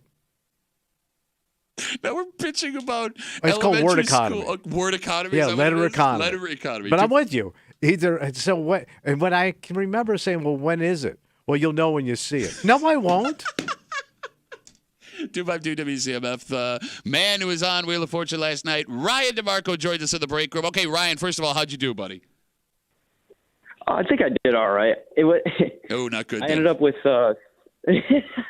I ended up with like $3,500 and a vacation to Costa Rica, which was pretty sweet. Damn. Really? Damn, Ryan. That's great. Yeah. So it's a free yeah. trip, really. My girlfriend was there to witness, and she's gonna come along. It's pretty great. Oh, that sucks because she was there, so now you have to take her to Costa Rica. Yeah, that's actually like the whole joke. So I made it to the bonus land, and they introduced my girlfriend. I'm like, oh yeah, there's my girlfriend. And Pat's like, oh, so you're gonna bring her to Costa Rica? And I'm like, yeah, she's gonna tag along with me. And I use that phrase pretty freely. I didn't really mean it with any negative connotation. Sure. He looks at me, he's like, tag along. Yeah, that's a Like, bad what way the- to go. No, but Sajak didn't have to be a dick. See what I mean? The guy's a dick. Like, he could have just been a And then he's pro. like- and then he's like, Brian, spin the wheel. I'm like, oh god, all Yeah, right. see, way to go, Pat Sajak. Way to be a God. Does Pat Sajak just hate his life? He's taking out everybody else. Well, he's never had a. I mean, He's in been the doing whole- that job. No. I'll say this: he was really nice. He's a really nice person. When I met him in person, like he was so nice. He made it really easy, and the conversations were so fluid and natural. It didn't feel like anything forced or. He was doing great. Old Uncle Pat. It was a great experience. I loved it. Well, I'm glad you had a good time. So, Ryan, I don't mean to put pressure on you here, but you realize what you've done to yourself in bringing your girlfriend do? out to the show, right? What? What? Okay, What so have I done? Ryan, how long you been with this girl for? 7 years. I know Okay. what you're gonna say. Well, look, I mean, because He probably hears this all the time. well, no, I don't care. Look, Ryan, you Right. do you. I'm happy for you. But here's the problem. Yeah. Because, Tommy, she was on national television with him, Mm-hmm. he now has to marry her. Because for the rest of his life, if he marries somebody else, you've always, that girl. You brought that girl out to Wheel of Oh, Fortune. yeah, You yeah, can't yeah. show that clip ever again because it's got a woman you wouldn't be married to. Ryan, you have to go buy a ring right now and propose in Costa Rica. That's what you Oh have my to do. gosh! I know. What do you think I'm doing with my winnings? Hold on, No. bro. $3,500 ring. Ooh, Don't buy the ring here. where do you buy it? You buy it in Costa Rica on the cheap, and then you propose on the beach on the cheap, and it's all paid for. Okay. You can get cheap jewelry in those tourist traps. Remember when I said Patrick Sajak was a giant dick? I take it back. You're Yeah. a giant dick. Bro, it's like 70-80% off an engagement doing it in Costa Rica. 70, 80. Oh, that's what women love to hear. 70% off the rest It's of a our lives deal. together. She don't know that, man. It sparkles. She's on the beach. She's fine. You're gonna go spend top dollar on a ring. Well, Ryan, congrats on your $3,500, your trip to Costa Rica, and your soon-to-be engagement, buddy. Thank you. I appreciate it. All right, bud. Have a good rest of the day. There goes Ryan. In Costa Rica's, I don't know if that's like a cool place or an iffy place. Oh, I think it looks beautiful. They all look beautiful. I don't. Even if it was an iffy place, I don't think Wheel of Fortune's going to send you to the You're gonna iffy be part at a of the resort. iffy place. Yeah. Guatemala looks beautiful from the air. No, I'm just saying, like, Wheel of Fortune does not want the bad press of Wheel of Fortune contestant Yeah, murdered great. in No, Great hotel point. I'm not Great saying point. bad, but the government could turn while you're there. Well, that's pretty bad. I'm on Santanisa Island now. I got a bandana on for some reason. Kimmy has no idea. I'm what being you're loaded in the back of a flatbed truck. Let's take a break. Okay. What? We're going to have a mature conversation here. Boy, what room are we going to do that in? Look, let me put it this way. This is a dicey discussion All right, well, let's be cool. that I almost thought we shouldn't do. Oh. But it's so unique. And So Kimmy needs to watch her mouth. let's just put it this way. It involves a 16-year-old boy and nudity. Why are we doing this? Why? Because I haven't been nude in 16 since 76. And that was the bicentennial year. You're nude. You're 16. 16 is the bicentennial. All right, we're going to tell you this story. Why did we even know about this? Well, because it ended up in the news. Because it's the 16-year-old that got himself in trouble. I always felt like you didn't know. We don't have a name. You just have an We age. just know the age. Right. And that's the problem here, because even saying those two words together makes you wildly uncomfortable. Yes. And it should. So when you're witnessing something illegal involving these two things, not where the kid's in danger, what do you do? No. And we'll get into it maybe for the last break we ever done. Okay. Next to the break room. Let's see about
You want to talk about a bad situation for everyone involved. What happened? You got a young man charged with a strange crime. You have totally innocent people who may have seen something that in any other circumstance would be a serious crime for them. Yeah. And all of it, according to police, happened at an unnamed business that if someone else reported this, would have the business in trouble. Oh. All because boys of a certain age may have an obsession with a body part that can get them in all kinds of trouble. Mm-hmm. Mm-hmm. You're hanging out in the break room. Watch just Classic Rock 96.5 WCMF. We're going to jump right into the story. And remember, like I said, we're going to be cool here. I am the coolest. We almost did not do this story, but it's so unique we have to. Okay. All right. The strangest story you're going to hear all week happened just east of us. A 16-year-old boy has been arrested after police say he was exposing himself at a local business. Oh, so somewhere in public? Yes. Oh yeah, that is an extremely rare story. Well, buckle up because it's about to get weirder. Authorities say they were called into this business while the teen was exposing himself and, quote, behaving in a lewd manner. Okay. By the time the cops got there, the teenager was gone. However, he came back. Okay. After the police left the business called the cops back again, and not only did the kid show up again, he was exposing himself and acting lewd again. So return to the scene of the crime. You got it. The second call ended up with the boy in custody. He was charged with 2 counts of public lewdness and released to a parent. So here's the thing. What's that? You have quite the pickle for the folks in this business. To say the least. No pun intended. Mm-hmm. Do you call the cops if you see a teenage boy exposing himself? I guess because he was acting lewd. Okay. I guess you'd have to. Okay. So to your point, on one hand, that can happen. Right. Especially inside of a business. Like, you got other customers, right? It's super inappropriate. But on the other hand, Tommy, that is an underage boy's private parts that you just inadvertently looked at. Yes, you did. And I know it's not even close to the same thing as what we're all thinking, but do you want to be the one that calls the cops to say that you saw an underage boy's point it out, parts? you're saying? Yeah. Right? Like, I mean. Yeah, I wouldn't want to even get near any of that. So are you calling the cops? No. So you're not? You're going to let this kid run around naked with his dong out? I mean, if it's not my responsibility, if not my business, like if I'm just shopping and I see that, I'm just splitting. You're just walking away. I'm dropping whatever I got my hands and I'm going home. So wait, that would be enough for you to go home and have to come back again? Oh, Yeah. I'm kind of with you. Yeah, I'm scrubbing myself in that getting joint. as far away from this situation I don't as want to get possible. involved because it's such a volatile situation. Are you calling the cops, Kimmy? I mean, probably not. I'm one of those people that I know this is bad. I'd be like, somebody else is going to do it, so I'm out. Okay. All right. So I know somebody that had a pool. Okay. And they came home, 4 kids in the back in the pool, skinny dipping. Not their kids, but from not in the neighborhood, but they kind of knew where they were from. Gotcha. They're naked. They're having a ball back there. 2 boys, 2 girls in the pool. And this could happen to somebody that's a pool homeowner, right? Listen to you. It could happen when you 10 NBC. They don't put... Check your pool right now. You may have naked teenagers in there. And they will clog that filter. So he just, turned the lights on and they scattered. But he didn't call the cops. And I understand it. Because, he's watching these kids get out of his pool. Yeah. And they're grabbing their clothes and they're running bare ass out of the house.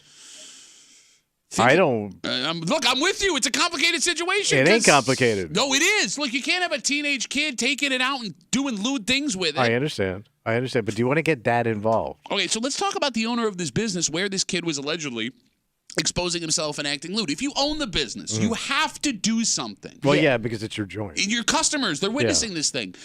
What do you say to a 16-year-old boy who's exposing himself to folks in your store or restaurant or whatever it was? You might think they're not. Hey, put that penis away! My fear would be, is he okay?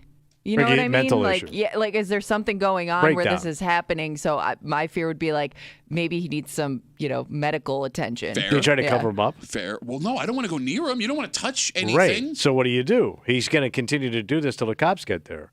You haven't done anything but call the cops, and he's still in your store. Do you try to, throw him A jacket or What are you going to play ring toss? I don't know. Offer him some clothes, you're saying? Yeah. Well, he's got clothes. He took it out. Yeah. According to the allegations. Okay, so he wasn't. Yeah, he wasn't completely naked. It said I had him naked. Okay, to be fair, it says exposing himself and acting lewd. Okay. I assume that means taking it Yeah. out or dropping pants Sure, or whatever. I don't think he was naked when he walked in. It doesn't say that there. You know, it's funny. As a parent, you're aware you could get some phone calls involving your kid from school, their parents' friends, maybe even the cops.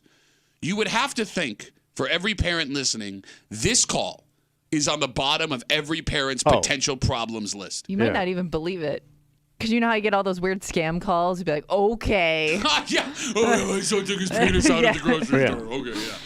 How do you even talk to your son after they're accused of exposing themselves and acting lewd 2 separate times inside of a business? What do you say to your kid? That book has not been written. There's no... of all the kid experts, I guess that nobody's got an answer for that one. Yeah. All right, so here's the thing. As we talk about this story, happened just east of us. Again, a 16-year-old boy was arrested after police say he twice exposed himself at a local business and acted lewd. The first time the cops were called, he left. By the time the cops got there, he came back to the business, did it again, according to authorities. The police were called again. The second time they got him in custody, he's been charged with 2 counts of public lewdness, released to a parent. Now, you guys brought up the idea that maybe there was something wrong going on with him. Could be, yeah. Possible. There's also the idea, Tommy. Well, let me ask you this. Yeah. When you were a teenager, were your friends exhibitionists or were they hiders? As far as... Well, boys seem to have a weird relationship with their private parts in high school. With nudity. There are guys who show it off all over the place because they think it's funny. Yeah. And there are guys who won't even get naked at times where it's socially acceptable. And I don't know about your high school experience, Tommy, but it seems every friend group I had was a mix of this guy waves it around and this guy wears his underwear in the shower after practice. And there's no in between. There is no in between. Zero in between. But I also went to school and there was like a lot of like nudity in the locker room and like showering and stuff like that in swim class. I mean, it was like, these were private schools that you would think would be pretty buttoned up, but it was pretty wide open. Yeah, well, I don't know. If you look back at the history of private schools, buttoned up is not the way I would describe it. I understand. So you then had a lot of exhibitionist friends. Yeah, probably. Okay. Like everybody was pretty comfortable dropping trowel and just doing what you got to do. Kimmy, can I ask you a question? Yeah. When you were in high school, did you see any of your classmates' penises at like a campfire or an event or something? Like campfire. a kid that just... Took it out. Yeah. Not that I remember, unless I blocked it out. I don't remember anybody just doing that on a whim, even like for a laugh or something. Like I don't remember anybody being that open about it. But I knew so many kids, including myself, that got busted with girls. Like people walked in on us or got caught. We're completely naked. We're underage, and we're in trouble. Yeah, but I look at that as different. Yeah, you're like not that, doing it on purpose, though. Yeah, like you're in a consensual situation where both of you were getting naked. I'm talking But that parent walked in on this. So a parent walks in, there's a teenage boy and girl on the couch in the basement, in the back of the car, wherever, and what do you do? Oh, I know what you mean. And again, nobody's written that manual yet and doesn't want to. Well, how about this, man? Think about this. You bring up now as we're older and we look back on this. Let's say you got a kid and you walk in. I know there are parents listening where this has happened to them. You walk in on your kid and another kid naked in a room together. You call their parents? I saw your kid naked? I don't know. What? Because you would want those parents to know just for the safety of the kid. And right, the fact but I also walked in and saw your kid naked. I mean, yes. I'm telling you Yes, this. in that conversation, you are going to reveal, I have seen your child's naked body. And that's going to just, Thanks, Junior. But you did it. I did it when we were kids, right? Like cold busted, bro. Was our experience unique when it came to male nudity, or did every friend group have those buddies that just looked for a chance to get naked or show off what they had? Because like you brought mooning was big. Oh, mooning was big. Yeah, I mean, big like asses. Yeah. But that wasn't even considered anything more than a joke. Would a kid get in trouble for mooning now? I would think so. I remember a kid. Oh God, what was it? Wasn't there a kid that got in trouble for mooning at a football game? I don't remember. He like mooned the crowd after they won or Did he get lost arrested? or something. I don't remember. This was like years ago, but I do remember it being like a big deal that had happened. Look, I get a school like punishing a kid for doing that. Like there's a question. Call the cops on a mooning. Well, but I mean, it is exposing yourself. Yeah. You're that brown eye is a private part, buddy. Yeah, true. All right. I love how you're arguing for underage mooning right now in the break room. Because it's the comedy classic. Guys, see, but that's just... It's so funny. Why is a bear I ass don't know. funny? Because it's always unexpected. It's Yeah, not but funny. it's not funny. I've never laughed at a moon in my Are life. you kidding me, Never man? once. Not once I in my told And there was you- always a kid that thought it was funny every time. I told my buddy when he had the brownie in his cheeks. A legitimate brownie. Yeah, but that's got Oh a my prop, God. so that's different. That was hysterical. Like if you're just pulling a Butt prop. If you got a butt prop, it's a funny joke. But like if you're just pulling Is your it? ass out like around the corner, I'm All seeing right. asses. Push it up against the window. That's Funny. that can be funny. A smudged up butt, yeah. It depends on the ass. If it's a hairy ass, Like smushed how up many against- buses' windows have had butt cheeks All of pushed them. up against them? Remember that when your kid falls asleep against the window on the bus. Yeah. Keep that in mind. Yeah. Again, 252-WCMF, 252-9263. A story just east of us. A 16-year-old boy arrested for public lewdness after police say he twice exposed himself at a public business and was acting lewd. You know, it's funny. You had mentioned when I had asked Kimmy, did you ever see like a classmate's penis at like a bonfire or an event that took it out? You know, the exhibitionist teenage kid. You said like as a joke. But like looking back on it, it was a disgusting idea. Yeah. Like, no one wants to see that. It's definitely not good for anyone else around the group. Like, there was this kid I knew in high school. He would whip it out around everyone all the time. You're laughing now. Like at school? No, or okay, just so like no, this was at like if there was get-togethers? parties, if there was bonfires, Okay. like things like that, right? Yeah. And, but it was like dudes, chicks, Yeah. whoever's there, there's his Just crush. looking for some attention. Yes. And you're laughing. Of course you. If I found out that was happening with my daughter and her friends you'd now, lose your mind. I would be out of my. Oh, you stop laughing now. No, What of happened? course. What happened, Chuckle Butt? you Chuckle want- Brownie Butt? But I get it. You're adults now. But as a kid, you're going to find that funny. Well, I don't. And even it was innocent. Nothing bad. I will say this. Of all that jackassery with actual ass, nothing bad really happened that I can ever remember where it got out of control. Okay, fine. No, you're right. But you say that, and then in the beginning of this discussion, you're afraid to even say words about calling the cops about a Well- 16-year-old taking his allegedly exposing himself. Now, to your point, like boys being boys, and doing that stuff, I don't know what effect that had on girls. Sure. How that affected their relationships moving forward with men.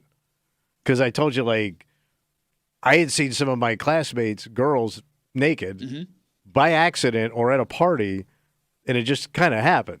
And I don't know how that affected them moving forward. Well, bro, the other thing, too, you bring up the girls. That's a great point. I always thought about, too, like the guys that were afraid to get, like, look, I played hockey, sports, whatever. I had no problem getting naked, right? Yeah. But, like, there were those kids who wouldn't shower. Right, 'cause- they were shy. Exactly. Well, like this kid who would take his dong out had a, decent-sized crank. Yeah. Those kids are looking at that crank at that age, right? You're already dealing with all kinds of insecurities. Right. He's got that. I don't. What's that doing to your head? Oh, it's got to screw with your head. Kid, he owns a Porsche now. Yeah.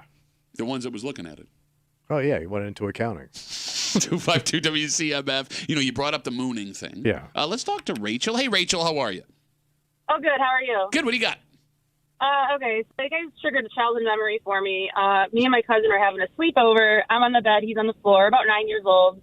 And he says to me, "Hey, Rachel, have you ever seen a full moon?" And I'm like, "Yeah, of course I have." He goes, "I bet you have." And he stands up, pulls down his pants, and goes, "Ah!" And then just spins around. I see his little weenie fly out. Ah! And, traumatized forever, yeah. Are you still close with his cousin?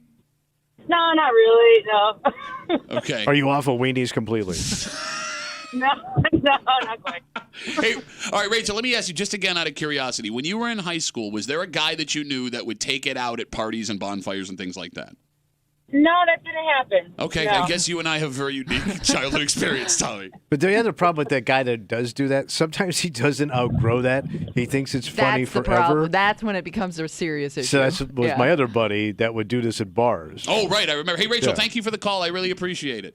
Yeah, sure, no problem. Thanks. See, even her saying little weenie bothered me. I But go know. on, I'm sorry. But I had a buddy that was doing this into his 30s, but I encouraged it because I would laugh my ass off. Okay, did he ever stop doing it? I don't know because we kind of fell out. So he could still be doing it There's to no this day. way You a wouldn't man know. in his late 50s is taking his penis Why out. would you stop at 30? You didn't stop at 30. 30 Yeah, he is- could still be doing this, Okay, bro. look, man, 30 years old, you still have a semi-normal look. Bro, he's a heavy drinker. Okay. He's bipolar, and I still think he does blow. So I'm guessing everything is still popping out of this dude. Okay, fine. Like, if you're... Okay, there's two emotions. And his horn doesn't work. There's two emotions. Yeah. When you see an 18-year-old, like 18 to 35 penis, it's either you think it's hilarious, you start laughing, or you think it's disgusting and you're upset about it, right? After 50, there's only one emotion when you see that penis. Yeah. Sadness. Oh, yeah. Right? Like it's really ugly. Right, like I get that there are people that would be offended by it, but even the folks that would want to call the cops, at one point you would have to be like, oh, man, what happened? Yeah. What happened to you? Yeah, that's really sad. You used to be a penis. Mm-hmm. No, it's just cadaver dong. Is that like a cadaver? Cadaver dong. Cadaver? Yeah, cadaver dong. Do you use a cadaver? Cadaver dong. It ain't gonna be around too much longer. You're in your 60s, and you thought the word cadaver had a B in it? Yeah, it's cadaver. He just liked the way it sounded. It sounds way better. Why? How do you say it? Cadaver? Cadaver. Nobody says cadaver. You mean like everybody who uses the word correctly? Cadaver. Cadaver. Oh, I saw a cadaver. Yeah, that would be a body. I think it's cadaver. Look it up. Yeah, well, no, remember that Steve Miller song everybody loves? Cadaver. She's dead, so I won't grab her. Okay, let's take a break. You want to be romantic, right, Tommy? Maybe after this break. Well, yeah, I guess that was a poor transition. Yeah. Everybody wants to be romantic, man. Let me back this up again. We'll try it again. Valentine's Day right around the corner. Ooh, that's a big romance day. Super Bowl of romance. Look, we've talked. I hear it's rigged. We've talked at length about what men buy their women for Valentine's Day. Yeah. What do you got? And every time we do this, we get a Facebook message or two from women going, yeah, we buy things for our husbands too. We've yet to meet that woman. That never happened. But based on a direct ad that someone in this room has been getting on Instagram, it turns out there are things that companies are trying to sell to women to give to their men. Wow. And this one, Kimmy, you would also get a gift for yourself. Yeah, and I've never seen this before, but I'm now getting multiple companies that are jumping in on this. And it's a romantic thing. Well, see, that's just it. It's supposed to be, I guess, but it's a weird concept, and I don't think it's sexy, and I don't think any man or woman would want to do this. How are they selling it? Maybe they're not. Oh. We'll get into it. Tell you what Kimmy got on her phone next to the break room on CMF.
You never think of men getting anything for Valentine's Day. Well, why would you? It's a ladies' holiday. Yeah. But someone in this room has some questions after getting some direct ads on Instagram. Oh. And the basic description of this, without detail, would sound sexy. But it sure seems like something no man or woman would ever want in a million years. But it's used for sex? Not really. Oh. I mean, it's What do you do with intimate. it? It's Oh, intimate, all but right. it's not Does sexual. it get you in the mood? Get your motor running? I would call it like cute, not sexy. Is it cute, though? I don't know. You're I hanging think some people might think it's cute, but to your point, once you get it, okay, now what? You're hanging out in the break room. Rochester's Classic Rock 96.5 WCMF. We're about half an hour away from everyone's favorite break room game. Oh, what's that? That's right. Where They Whining? Oh. Coming at you. Just after 9 o'clock, get those brains moving. Start thinking about towns. If you're driving around, start looking at places. Drive safely, obviously. Yeah. Right? We'll have Kimmy read her post from the neighborhood app just after 9 o'clock, about half an hour away from Where They Whining here in the break room on CMF. So we've talked a little bit the last week about what your lady wants for Valentine's Day. Yeah. What places in Rochester you can take her for Valentine's Day. And every Valentine's Day, we always get like 1 or 2 Facebook messages when you have these discussions from women. Well, what about what women get for men? And women don't get anything for men. Yeah. It's not a thing that happens. Which is weird because, Kimmy, you started getting some odd direct ads on Instagram. Yeah, all of a sudden I'm scrolling, and like the most recent one I got, it's a company called Me Undies. Okay. Oh, I've heard of MeUndies. MeUndies? like Is me? it? Okay. It's like MeUndies. Like Yes. it's Australian. Yeah. That makes sense. MeUndies. What do you do with it? And you can when you buy underwear for yourself, whether you're a man or woman, you get a matching pair for your significant other. Right. So it's the same pattern, but, it's a bra and panties, or it's if you buy the bra and panties, you get the boxers that come with it. But you're matching with your significant other, and like this one has like hearts all over it. Like it's all these Valentine's Day kind of patterns. trowel. But it's basically like it comes in a set, and I guess they're advertising it as a Valentine's Day gift. All right. But to be clear here, Kimmy, Yeah. this is not sexy underwear. No, it's not. It's not lingerie. It's not to titillate. It's just your basic underwear. Like you wear it just every day, like to work. Exactly. All right. Can I ask a potentially stupid question? Yeah, knock yourself out. What's fun about that? Nothing. It's just underwear. Right? And like, why would I want to match underwear with my partner?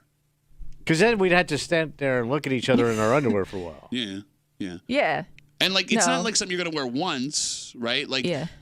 if I put on my underwear, like while we're getting ready for work or going out, like, do you also then feel like you have to put on your matching underwear? And no one can see your underwear. It's not like you're wearing matching outfits, which you have a problem with already. Couples Right. and matching outfits, Right. right? So no one would know you're wearing. Let's say you're stripping down now for love making. Okay, The game's on. sure, yeah.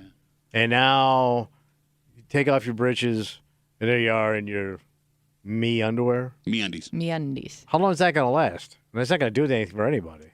And it's not titillating underwear. It's not like a thong or like, sexy bra. Just Just undies. a funky pattern. Yeah. Yeah. Is this something that couples would find fun? 252 WCMF, 252-9263? Well, and I was also wondering, like, I know I was targeted with the ads, but it's not like the ad itself doesn't necessarily just cater to women. Okay. So I'm wondering, like, who buys it for who?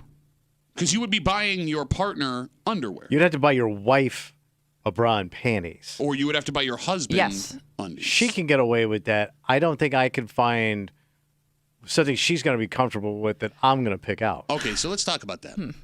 For men and for women, whether matching or not, buying underwear for your spouse is a bad idea. Okay. Tricky game. That's one thing I will never buy my husband. But I've never 'Cause he's bought so any picky. woman a bra Well, as a gift. Who wants that anyway, right, guys? Right? If I'm doing anything, I'm hiding her bras, baby. High fives. The gift of holder. Who's doing that? Gift of holder. Well, look, starting with men, because with Valentine's Day coming up, there are guys planning on getting something sexy for their ladies to wear under their clothes. And in doing so, you're playing a dangerous game. Well, sure you are. Because first off, sizing can be your downfall. Yeah. If you go too big, she's going to think you think she's fat. If you go too small, she's going to, oh, you wish I was that size. You wish I was that size. And even if it fits, if she doesn't like the way she looks in Yeah, it, it could be uncomfortable. No, she yeah. looks slutty in it. you have a potential disaster. And past that, you have to hope she isn't disgusted to your point, the slut factor, by what you think would look sexy on her. I mean, Kimmy, ladies get very particular about what lingerie they want to wear for us. Yeah, and I think everybody's very particular about their underwear in general. Like, you probably have a brand that you stick to, or a specific size. Like, even different brands you could be a different size in. So it's a tricky game you're playing. I'm guessing, especially with the women's sizes. And even if you dodge all those minefields we just bring up, the fact of the matter is a lot of women look at lingerie as a gift for Valentine's Day, not as a gift for themselves, but as a gift for the guy who bought it. Because yes, she's wearing it, but she's only wearing it for you. It's not like most women are going to wear thigh-high stockings and corsets out to work every day. Yeah. But they run those commercials, Tommy, at night, right? Telling men, this is what your lady wants. Get her a teddy set, and you get a vibrator for free. Be a massive creepo to your wife this Valentine's Day. And you're only looking at this from a female getting insecure about what you buy her. Could a guy also get insecure? Because there are different cuts of underwear in these ads. Wait, what do you mean by different cuts? Like, you can find anything. Okay. Well, you talking about like big ball sack area? Well, I'm confused as to why. I mean, like, you can also buy like guy thongs. All right, can we talk about that for a second? Who's that for? The Chippendales. But what if she thinks you would look sexy in it? But you don't. And she doesn't. Okay, I'm going to ask you a question. I would think it's a joke. Yeah, because like you don't really want me to put this on. First of all, the thong disappeared. Yeah. It's gone. My question, though, is why would they sell them if they didn't sell any? Okay. Right, Kimmy, they do. Kimmy, Yeah. Do you think... I don't want to see my husband in it. But your husband's in good shape. I know, but it would be funny. So wait, it wouldn't turn you on, your husband in a thong? His pale cheeks poking out from that fabric while wearing his fire hat. It would be hard for me not to I got a fire laugh. in these britches, and you got to put it out. He's holding the dog. It would be one of those, like, one-time maybe funny things. Yeah, I would think it's a gag gift, if anything. No, but you wouldn't want to do that. It's not going to put your wife in the mood, like a gag. Like, that's not going to make her laugh before. Like, it's something you're not actually going to wear. It was just something you open for a reaction, but you don't really think I'm putting this on. I would be afraid to wear a thong, right? Just for the, like, sweaty ball factor of it. How about the hairy ass cheek factor wrapping around that string? You're going to have to cut me out of this. But would you say no if she wanted you to try it? No, I mean, if she was really into it, I'd put it on. It's not going to work. What if it does? It don't. It ain't helping. You never know. 252 WCMF. Are there men that wear thongs for their wives, and are there ladies that would be turned on by their man in a thong? Because, like, what? No. What about that is sexy? Nothing. It's not designed for a man in general. I guess a thong was designed not for men to begin with. Okay. It just turned into like this gag. But she's right. They do sell them. And then, like, I'm trying to think. If I remember correctly, like those Magic Mike movies and stuff like that. Yeah, that's what they strip down to. Well, right, but they're professional dancers, and it's a sexual fantasy. It's Matthew McConaughey, for God's sakes. But it's a fantasy. No, but it's a fantasy. Matthew McConaughey wearing it, not me. I work out 6 days a week. I'm going to look like a monster in that thing. Maybe it's for, like, gay guys. Maybe gay guys like it. As a gay couple, maybe you wear them? No, but even that, like, gay guys also are attracted to the male body like a woman is. I don't know. Why, if a woman is not attracted to a man in a thong, why would a gay guy be? But to Kimmy's point, there's some kind of thong factory in somewhere grinding these things out. Who's buying them? Thong factory? Think about this. There's a long-distance trucker right now. He's just pulling out of Long Beach, California. And he's got a long way to go and a short pair of underwear to get there. He's pounding weed. He's tight balls, and he's going for it. Tight balls? Over the Rockies. No, but he's hauling thongs to a store somewhere. There's a guy doing that right now as we speak. You're right. Right? And there's a guy in China making that thong. And those are good thong jobs that we lost to China. 252 WCMF, 252-9263. We started talking about this direct ad that Kimmy was getting, matching underwear, just regular underwear, everyday underwear for men and women. We're now on this thong discussion because you can buy male thongs on this website too. Who the hell's that for? Any kind of cut you want. 252 WCMF. Let's start with a lady. That's what we need. A lady thonger? Well, I don't know if she's a thonger. Katie, are you a thonger? I am. Not for men, though, just for myself. Okay, so you like you in a thong, you don't like your man in a thong. No, but, like, I should have asked, I can ask Kimmy, like, do they sell, like, 2 sets of, like, men underwear and, like, 2 sets of women underwear for same-sex couples? Yeah, that would make sense. Oh, probably. I'm guessing you can mix and match. The ad just has a man and a woman. Right. Maybe they make the male thongs for gay men. Okay, they but wear different underwear. Well, like, so we were talking about this. Maybe you were calling us and you missed it. Like, you know, if women are attracted to the male body, yet you don't find a man in a thong sexy, why would guys who are also attracted to the male body find that sexy? Well, because they like man butts. No, she is right. They like men. Well, no, but like I mean, women also like they may not find like a gay man may not find another gay man's penis ugly. Okay. As women do. But why? What? You're both attracted to the same thing. But maybe people are wired differently. No. Okay. No. They like bad butts. All right. But Katie, like you've seen guys with asses that you think are attractive, right? Yes. You don't want to see that in a thong? I mean, I'm not like dreaming about it. Are you married, boyfriend? What's the sitch? I have a boyfriend, yeah. Okay, if your boyfriend on Valentine's Day night takes you out to a nice dinner, right. He's being charming as hell, sexy, hair's all done, no 5 o'clock shadow, lays you down slowly on the bed, much like Teddy Pendergrass would. She doesn't know who that is. Everybody knows Teddy. She probably thinks that's a landscaping company. And Katie, he undoes his belt, he slowly takes his pants down, and he's got himself a thong. That wouldn't do it for you, your boyfriend. No. Okay. Definitely not. All right. If he got you lingerie, sexy lingerie for you to wear for him, would that be a good Valentine's Day gift, or would that bother you? Yeah. No, I like that. Do you trust him to get the right size? Yeah. All right. Well, Katie, good luck with your non-thong loving life. Thank you. Have a good rest of the day. Yeah, it just has to make us look uglier wearing that stuff. It'd be like putting underwear on a rib roast. No, you know what it's like? You know when you get the rib roast and you're trying to cut the string off it? Yeah. Right? That's what a thong looks like. And that's also what it would look like getting out of that thong. 252-WCMF, 252-9263. We're not doing thong talk in the break. Thong. Brandon's on CMF. Hey, Brandon, what's up, buddy? What's going on, guys? Yo. My wife can enjoy a banana hammock or two, little boy shorts and stuff. And I'm not a little six-pack ab guy. I'm a burly-ass 250-pound dude. So okay, so let's back this up, Brandon. So she's like the ass zits? Ass zits? How did you discover that she likes this? It was just, drunken conversations. But it's best if you, like... What are you drinking? Because I don't want to buy that. Home. You got to wear them out. Wait. You got to wear them out first? Yeah, you got to do everything right. Yeah, so get all dressed up and go out with them on, and she'll spot them. All right, Brandon. So I'm gonna look. We're a couple of bros, couple of big gentlemen here. Let's talk turkey. Brandon, I know on a hot day wearing a pair of pants just with boxer briefs, it's a disaster down there. It's a swamp. It's gross. Brandon, I can't imagine with less fabric. When you take those pants off in those boy shorts or in that thong, it's got to be a hazmat situation, Brandon. Okay, so you put them on late in the day, right? Before you go out, Okay. You're only wearing them like 3 hours tops. You're not like going to work with them on, Jesus.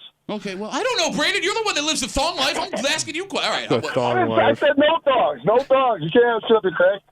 Okay, all right, Brandon. Does she buy them for you or do you buy them for yourself? Either or. Okay. So if I had to ask you how many pair of sexy man underwear you have, what would it be? Single digits. Okay. All right. Special occasion stuff. All right. Well, yeah, exactly. I mean, if she's into it, man. All right. God bless you. Enjoy your life. Hey, Brandon, do you find yourself do you feel sexier when you're wearing them? Fuck no. Whoa! Brandon, thanks for the call, buddy. Have a good rest of the day. There goes Brandon. Well, no, I mean, I think that's a fair question. What? Did it make you feel good? Well, because if your wife finds you sexy in that outfit, knowing you're turning her on, that would that would make me feel better. Well, it'd be a boost to your ego for sure. So that would make you feel sexy, right? Like they always say that the suit is lingerie for women. I hate wearing suits, but the fact that I know my wife likes me in one, it's empowering. It makes me feel sexy, right? All right, you feel good. Yeah. So does that mean you and I should go buy thongs and see how our wives react? No, I wouldn't surprise her with it. Well, how else would you? Well, he just said they had talked about it. They found out he somehow figured out she thought this was sexy and they tried it, but I don't know how a surprise thong I don't want to be. go in and buy it. Well, you just buy it online. Yeah, you can just order it. Right. I don't know. What are you going to do? Try it on? You gross-ass freak. Well, let's say you went down to the store. You're in the mall. You're in Macy's. Yeah. And you want to buy thong. You had to ask somebody. I don't know where I would buy a male thong. I don't either. Remember that store, Fredericks of Hollywood? And Yeah. They sold male thongs. But I don't know where right now I could. I bet you like Show World has them. All right, but you're saying go online. Well, I'm saying you could. Now that I'm thinking about it, Show World has to have male lingerie. All right, yeah. So you can go there. Okay. Or online. All right. Or buy a woman's thong and just get a pair of scissors. And cut what? Well, you'd look like it's called the Elephant Show. Skiddle-a-rinky dinky dink, skiddle-a-rinky doo. All right, let's take a break. Everyone on hold, we got to move on. I appreciate it. Why tell us this? Well, look. Nobody wants this. It was eventually going to happen again. But here's the thing. You don't have enough information to give me what I need to know about this thing that's going to cut into my bank account potentially. And we'll tell you what it is next to the break room on 96.5 WCMF.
Don't tell us this. What happened? Well, first off, you don't have the right information as far as right now to tell us how this is definitely going to be. And on top of that, like, all you're going to do is make people dread when this eventually comes, when at this moment, things are fantastic in this realm. It's coming.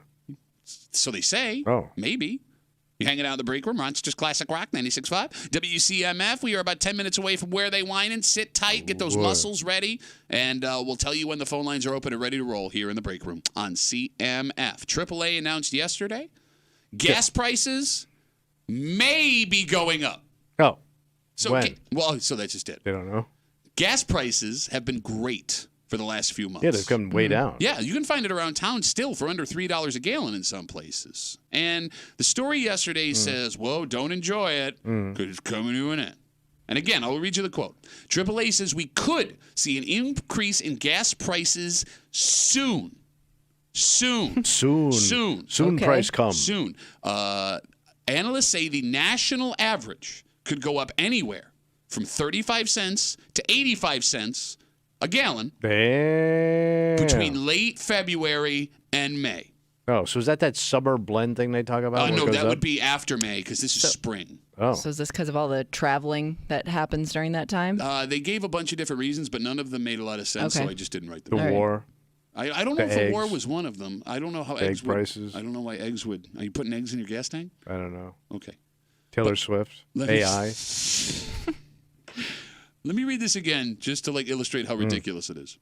Analysts say the national average per gallon of gas could go from 35 cents to 85 cents higher. That's a jump, Pat. Between February and May, potentially. That is a hell of a difference in price and a hell of a long time to be like, this is when it could. Who can't make that prediction?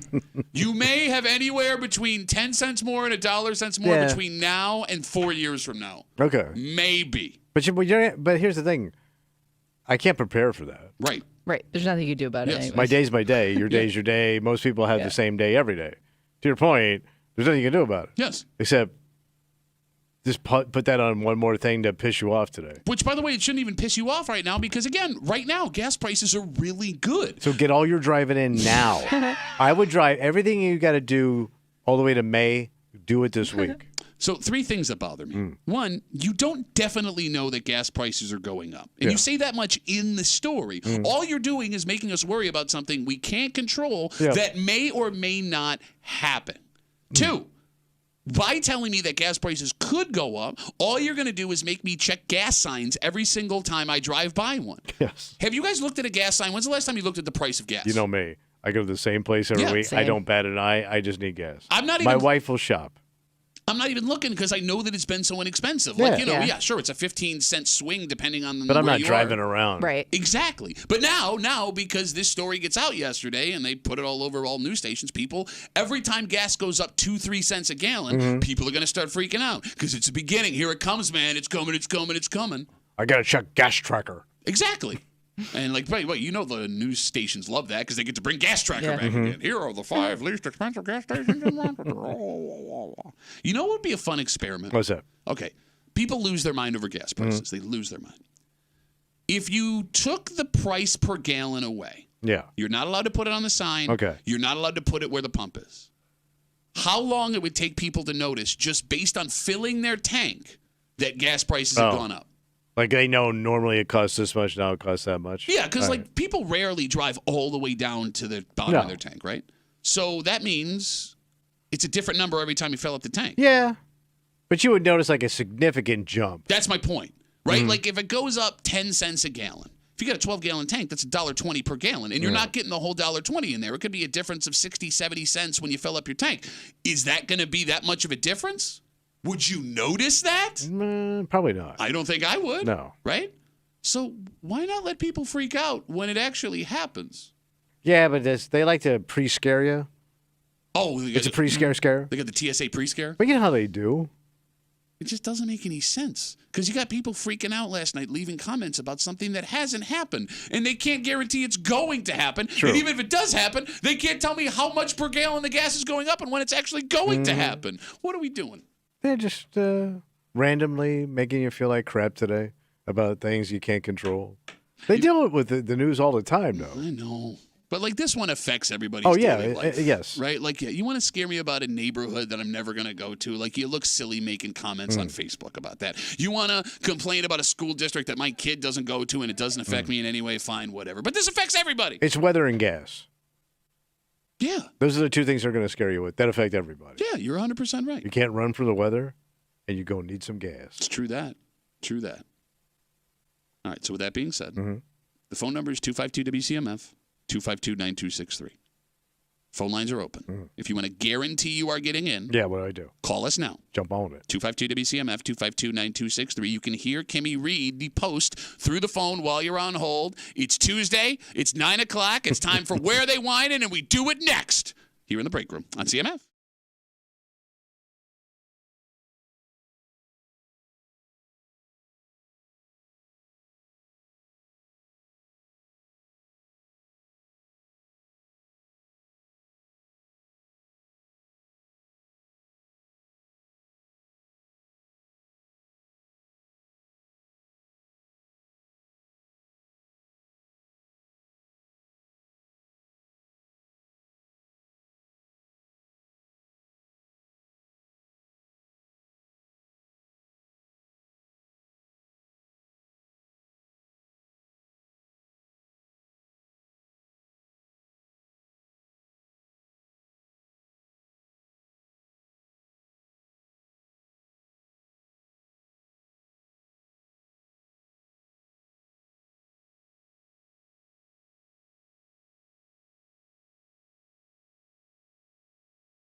All right, so nobody in the room has won since the beginning of the year. Yeah. Like, we are now 4 weeks in. You haven't won in, like, a year. Drier than your grandmama. Why? Well, all grandmas are dry. I don't know. There are some damn grandmas. You think there's some juicy grandma? Oh, yeah, but we're getting distracted because people are here for one thing and one thing only. You're hanging out in the break room, Rochester's Classic Rock 96.5, WCMF. It's Tuesday. Mm-hmm. It's 9 o'clock. It's time for everyone's favorite break room game, Where They Whining. And if you are new to the show, we will explain how it works. Okay. Kimmy has a post that you folks listening have been sending her from the neighborhood apps. You know, it's like Facebook, but for where you live. She removes the street names. She removes the town references. She reads it out loud. You, me, everyone that can hear us, we have to listen. You have to listen. Because there are little clues about where this happened in the greater Rochester area. And because you and me and everyone that can hear us knows every little nuance and stereotype about every different neighborhood and town and village in the greater Rochester area, we got to figure out where they whining. Okay. And we're going to do it here. And I want you to keep in mind, because this has been getting people lately, What's that? city neighborhoods also count. Yeah. You know what I'm saying? Like, different parts of the city are also The in city. play here. Yes. And keep in mind, too, that if you've been listening to Where They Whining over the last, year and a half now that we've been doing it, it seems there is a line that Kimmy will not cross going north, south, east, and west. I can't go to the lake, but you get what I'm saying. Yeah. So let's try and keep it tight Okay. if you want a better chance of winning. That being said, are you ready? You look ready in that stupid effing shacket. Kimmy? Yep. Let's do this thing. Webster! Hilton! Irondequoit! Where they whining? So I just want to point out here, and I don't know if this has anything to do with the post, but this person wrote it in all caps. Ooh. A capper. Okay. So here it goes. Have you heard about this? Have you heard the news about this eclipse that's supposed to be happening or something? Can someone explain why it's a big deal? It happens all the time. It's a natural occurrence in the sky. All you sheep are overhyping it because social media tells you it's important. Ooh. Think for yourself and have some common sense. There are businesses on here throwing ticketed events and trying to rob you of your money. This is a warning. Do not be fooled. Don't hand over your paycheck for a chance to look up. Go find an go find an open field and watch it for free. That is, if you even care. There's a big shadow in the sky. Probably going to be cloudy anyway. This makes our area look so dumb. My neighbor is trying to lure these losers onto his dinky boat to get a good view. Funny, he's never offered it to anyone else before. Opportunist. They say people are looking for any excuse not to work. This is just one of them. Okay, wait a minute. We got a lot that just happened here. Yeah, but it's one big tell. Okay. Phone number is 252-WCMF, 252-9263. We got 2 phone lines open if you want to guarantee yourself getting in here. 252-WCMF, 252-9263. We have a conspiracy theorist, someone that is not good at science. Nope. Right? And someone, what was the last thing in there also? Oh, someone who is in a fight with their neighbor because they've never been Seems like offered something. Yeah. Okay. All right. But you picked up on something there, Tommy? The boat. What does that mean? Well, that means you gotta. He says his neighbor offered the boat. Yes. So I'm guessing this cat lives near some water. He's a water cat. Okay, my dad. And he thinks like a water cat. I grew up in Gates. My dad had a boat. I understand, but your dad doesn't count as a boater. No, the point is You don't even count him as a cop. Look, man, there are people from all over the greater Rochester area I know. that leave their boats in their driveways. They could trailer. Yeah, They could trailer. yeah. They could trailer. I'm saying don't get bogged down by near water. I'm kind of bogged down because I had a town picked. Oh, you're going to do this again? You're going to do this again? All right, I'm going to go with my first choice. Okay. Well, okay. You can pick whatever you want. No. You're the first to go. Because for some reason, as soon as you started talking, our old break room buddy Don came into my mind. Okay. Because this is a Don kind of roulette. It's No, got Don all over Don it. keeps a weather journal. I feel like Don would be excited about the eclipse. Yeah, but he doesn't buy into Jive Sky. Oh, he doesn't buy into Big Sky. He doesn't buy into any Jive Sky. Gotcha. Okay. So, but I'm going a little bit outside of Don. I'm going the town of Ontario. What did I just say about going too far out, you idiot? That's not that far out. It's right outside of Webster. Bro. It's a 2-minute drive from Webster. Do we ever do Wayne County here? Do we ever do Wayne It's County? barely outside of Webster. Is it Wayne County? It's a whole other county. It's right there. It's a sea hair I'm taking the town of Ontario. Okay, well, I'm here to guarantee that you just And that's lost. Big Sky Country. Big Sky Country. It is. You know, I hadn't considered the water thing until you just brought it up. Well, he said boat. Well, he did. Yes, no, I heard him say boat. I didn't consider it until I heard boat. Well, no, I don't know. Just because we had a boat when I was but growing you're up. busted boat. It still went on the water. Kinda. I don't live Well, anywhere. According to this guy, it's a dinky boat. I don't live anywhere near water. There's like a guy with a boat in my neighborhood. This is tough because you don't get you get angry person, which could be most places. Old man. You get kind of conspiracy theory vibes, which could also be most places. Yeah, but you're probably like a grumpy bay guy. Grumpy Bay. Yeah. All right. Because of that. Grumpy bay guy. We're a grumpy bay guy. Well, look, we had our discussion last week about how Irondequoit is the one of the towns that's becoming the youngest, the fastest in America, and how that goes against the grumpiness of Irondequoit traditionally. Yeah. They're on the water. But only a little bit on the water. But you only have to be a little bit on the water. All right. You know what we're doing? We're doing Irondequoit. Okay. 252-WCMF, 252-9263. Now that I think about it, I'm feeling strong. I was a little shaky. Now that I'm thinking it through, this is a Irondequoit post. Because now you made me think of another pick. Okay, you're doing it But again. I'm not saying it. No, but you're going to do that. No matter what the winner is, you're going to go, that was the other one. That was the other one. No. I'm telling you, man. You'll know. All right. The phone number is 252-WCMF, 252-9263. There was one rule and one rule only. You get one pick. Yeah. Right? If you hear someone else say your pick before you get on the air, you got two options. Right You up. can hang up the phone. Oh, sure. Try again next week. No big deal. Or pick another town. Okay.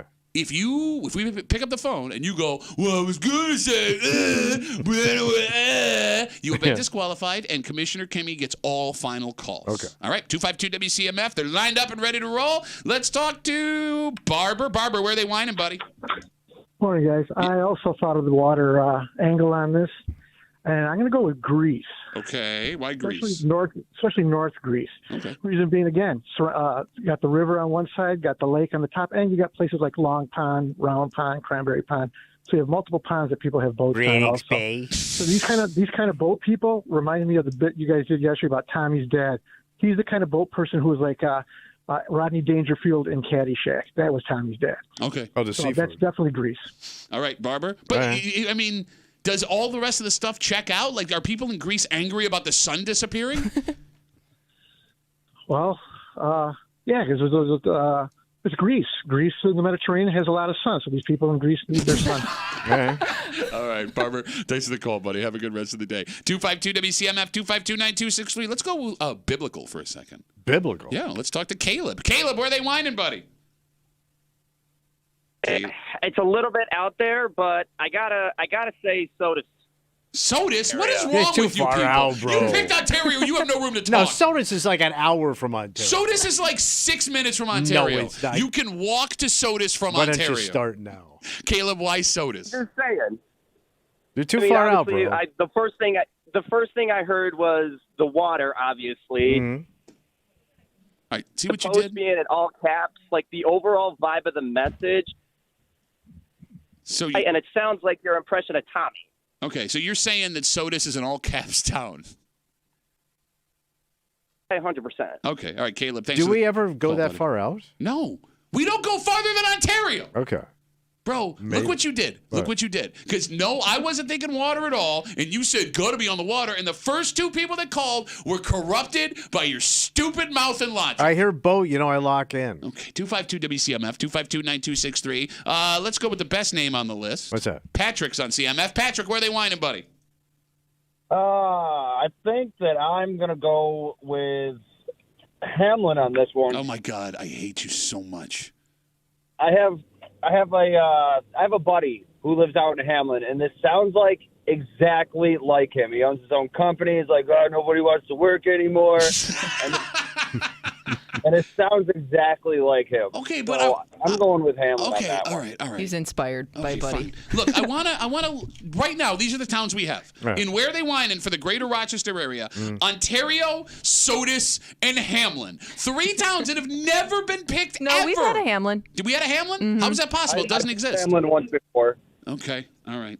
Patrick, we got you for Hamlin, buddy. We have had one Hamlin. Thanks for the call. 252-WCMF. There are so many juicy choices left on this board. I don't know. I don't think so. Bro, This is very pinpoint. There's only 2 real towns on the board right now in Irondequoit and Greece. Ontario's a town. Town of Ontario. It's a town that exists in the world. It is a town. So is Tacoma, Washington. Why don't you pick that? That was my second choice. 252. You've been disqualified. Boo. 252 WCMF 252-9263. Let's talk to Rammer. Where are they whining, buddy?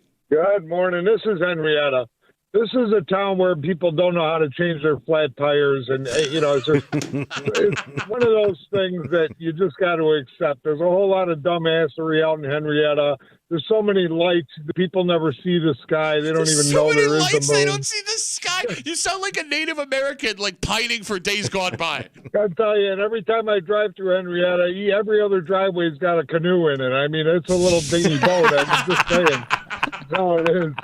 Henrietta all the way is where I'm going. All right, we got you for Henrietta. Look, Henrietta is better than Canoe Ontario. in every driveway. Canoe town. Henrietta could be a town of fools, though. What does that mean? Well, you know what it means. Town of fools? Yeah. How is Henrietta a town of fools? You get suckered into the sky jive. You're the what? No, what? You're sounding like the guy who wrote the letter. I'm just saying. If he's from this town, then he wouldn't be a town of fools. Suckered into a once-in-a-lifetime experience? Big sky. Shh. 252 WCMF, 252-9263. Let's talk to Hunter. Hunter, where are they whining, buddy? I'm thinking Webster. Why Webster? I'm thinking it's an old dude that doesn't care because he's already seen hundreds of them. Well, not hundreds, but more than one of them. And he has a young neighbor that has a nice boat and doesn't let people go on it, but he's going to charge people to go on his boat and take them out to see this. And it is on the other end of the bay and the lake. Can I point out that Hunter just reread the message, essentially? Like, you didn't give any new information like Logic. You just read the message back to us. Watch he's going to hit. It ain't going to. And by the way, that's right close to my pick, which is the town of Ontario. Which is not going to be. It ain't called where near they whine, and it's called where they whine. But you got like a million boat options when you live in Webster. Oh my God, you're so stuck on this idea that Hunter, we got you for Webster. You're buddy. just anti-boat. I am anti-boat. I am. I had a boat. No, you did, bro. We had a boat. It didn't move. We had one. That's not a boat. It is a boat. What do you call it? That's called a reef. There's a land reef. Yeah. All right, 252 WCMF 252-9263. Sit on hold. I want to make sure everyone can catch up here. Kimmy, if you could, when you get a chance, give us that read one more time. Post in all caps. Have you heard the news about this eclipse that's supposed to be happening or something? Can someone explain why it's a big deal? It happens all the time. It's a natural occurrence in the sky. All you sheep are overhyping it because social media tells you it's important. Think for yourself and have some common sense. There are businesses on here throwing ticketed events and trying to rob you of your money. This is a warning. Do not be fooled. Don't hand over your paycheck for a chance to look up. Go find an open field and watch it for free. That is, if you even care that there's a big shadow in the sky, probably going to be cloudy anyway. This makes our area look so dumb. My neighbor is trying to lure these losers onto his dinky boat to get a good view. Funny, he's never offered it to anyone else before. Opportunist. They say people are looking for any excuse not to work. This is just one of them. He hits all the check marks, man. He hits all of it. Conspiracy theorist, no one wants to work anymore. Everyone's against me. Everybody's out for a quick buck. Wrong science. Yeah. By the way, why would you not want to invite that guy in your boat? Writing that in all caps. 252 WCMF. Tommy kicked it off with Ontario. I'm in Irondequoit. Barber is in Greece. More specifically, called his shot North Greece. Caleb picks Sodus. Patrick is in Hamlin. Rammer is in Henrietta because you can't see the sky out there. Yes. And Hunter picked Webster and then just proceeded to reread the post in his own words back to us. 252 WCMF, 252-9263. Let's talk to Chris. Chris, where they whining, buddy? Well, Hunter took my pick, so I'm going to have to pull an audible, and I'm going to go with Canandaigua. Did he say what his pick was? He said Hunter took my pick. Commissioner? Chris. Commissioner? I didn't say any names. I just said Hunter took my pick. But we know. He's gone. Cold-blooded. Oh, Chris. Chris. What? Chris, you identified what the town was. I mean, he just picked. It's so vague, though. I don't even remember. You guys are... Wait, you don't remember the town that he picked that you were going to pick? Yeah, it's like I got a bad memory. It's all right, Chris. Well, you've Sorry, been disqualified. Chris. Try again The guy's next got week. dementia. We're going to hang up on him? If he's got dementia, how did he remember I don't remember what the pick was. It that I comes was and gonna pick. goes. I don't remember It's called In and Out Dementia. Trying to play dumb.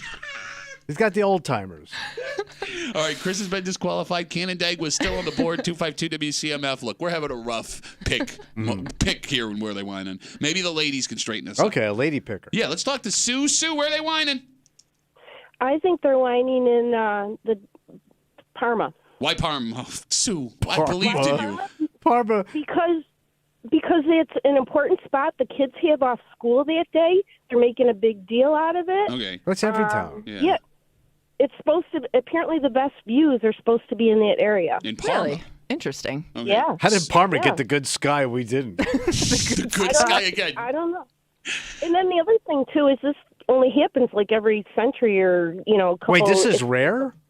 You were the one arguing that. I thought it was like the Lilac Festival. Shut up, you idiot. You're the one Stone Temple Pilots are coming in. Stone Temple Pilots. Get a corn dog and a lounge chair. Sue, here's my problem with Parma. Everything. I've lived in this town my whole life, right? I've gone to Parma a ton. I don't know where Parma is. Starts and yes. ends. I know it's a large area. Yeah, it's the town of Parma, and I know there's a lot incorporated in that. Where's the city hall? I'm in High Falls. I could be in Parma right now. I don't even know. Well, Hilton is part of Parma, but I thought I'd say Parma because it incorporates all of it. Kimmy. She's not picking Hilton, am though. I disqualified? No, I Sue, picked Parma, but... See, Kimmy quickly disqualifies the men, but slides on the ladies. Here's the thing: if you could pick Parma, but if the answer's Hilton, it doesn't count. All right, Sue, it's got to be identified as Parma. I mean? Parma. Sue, thanks for the call. Have a good rest And of the she day. passed on Canandaigua.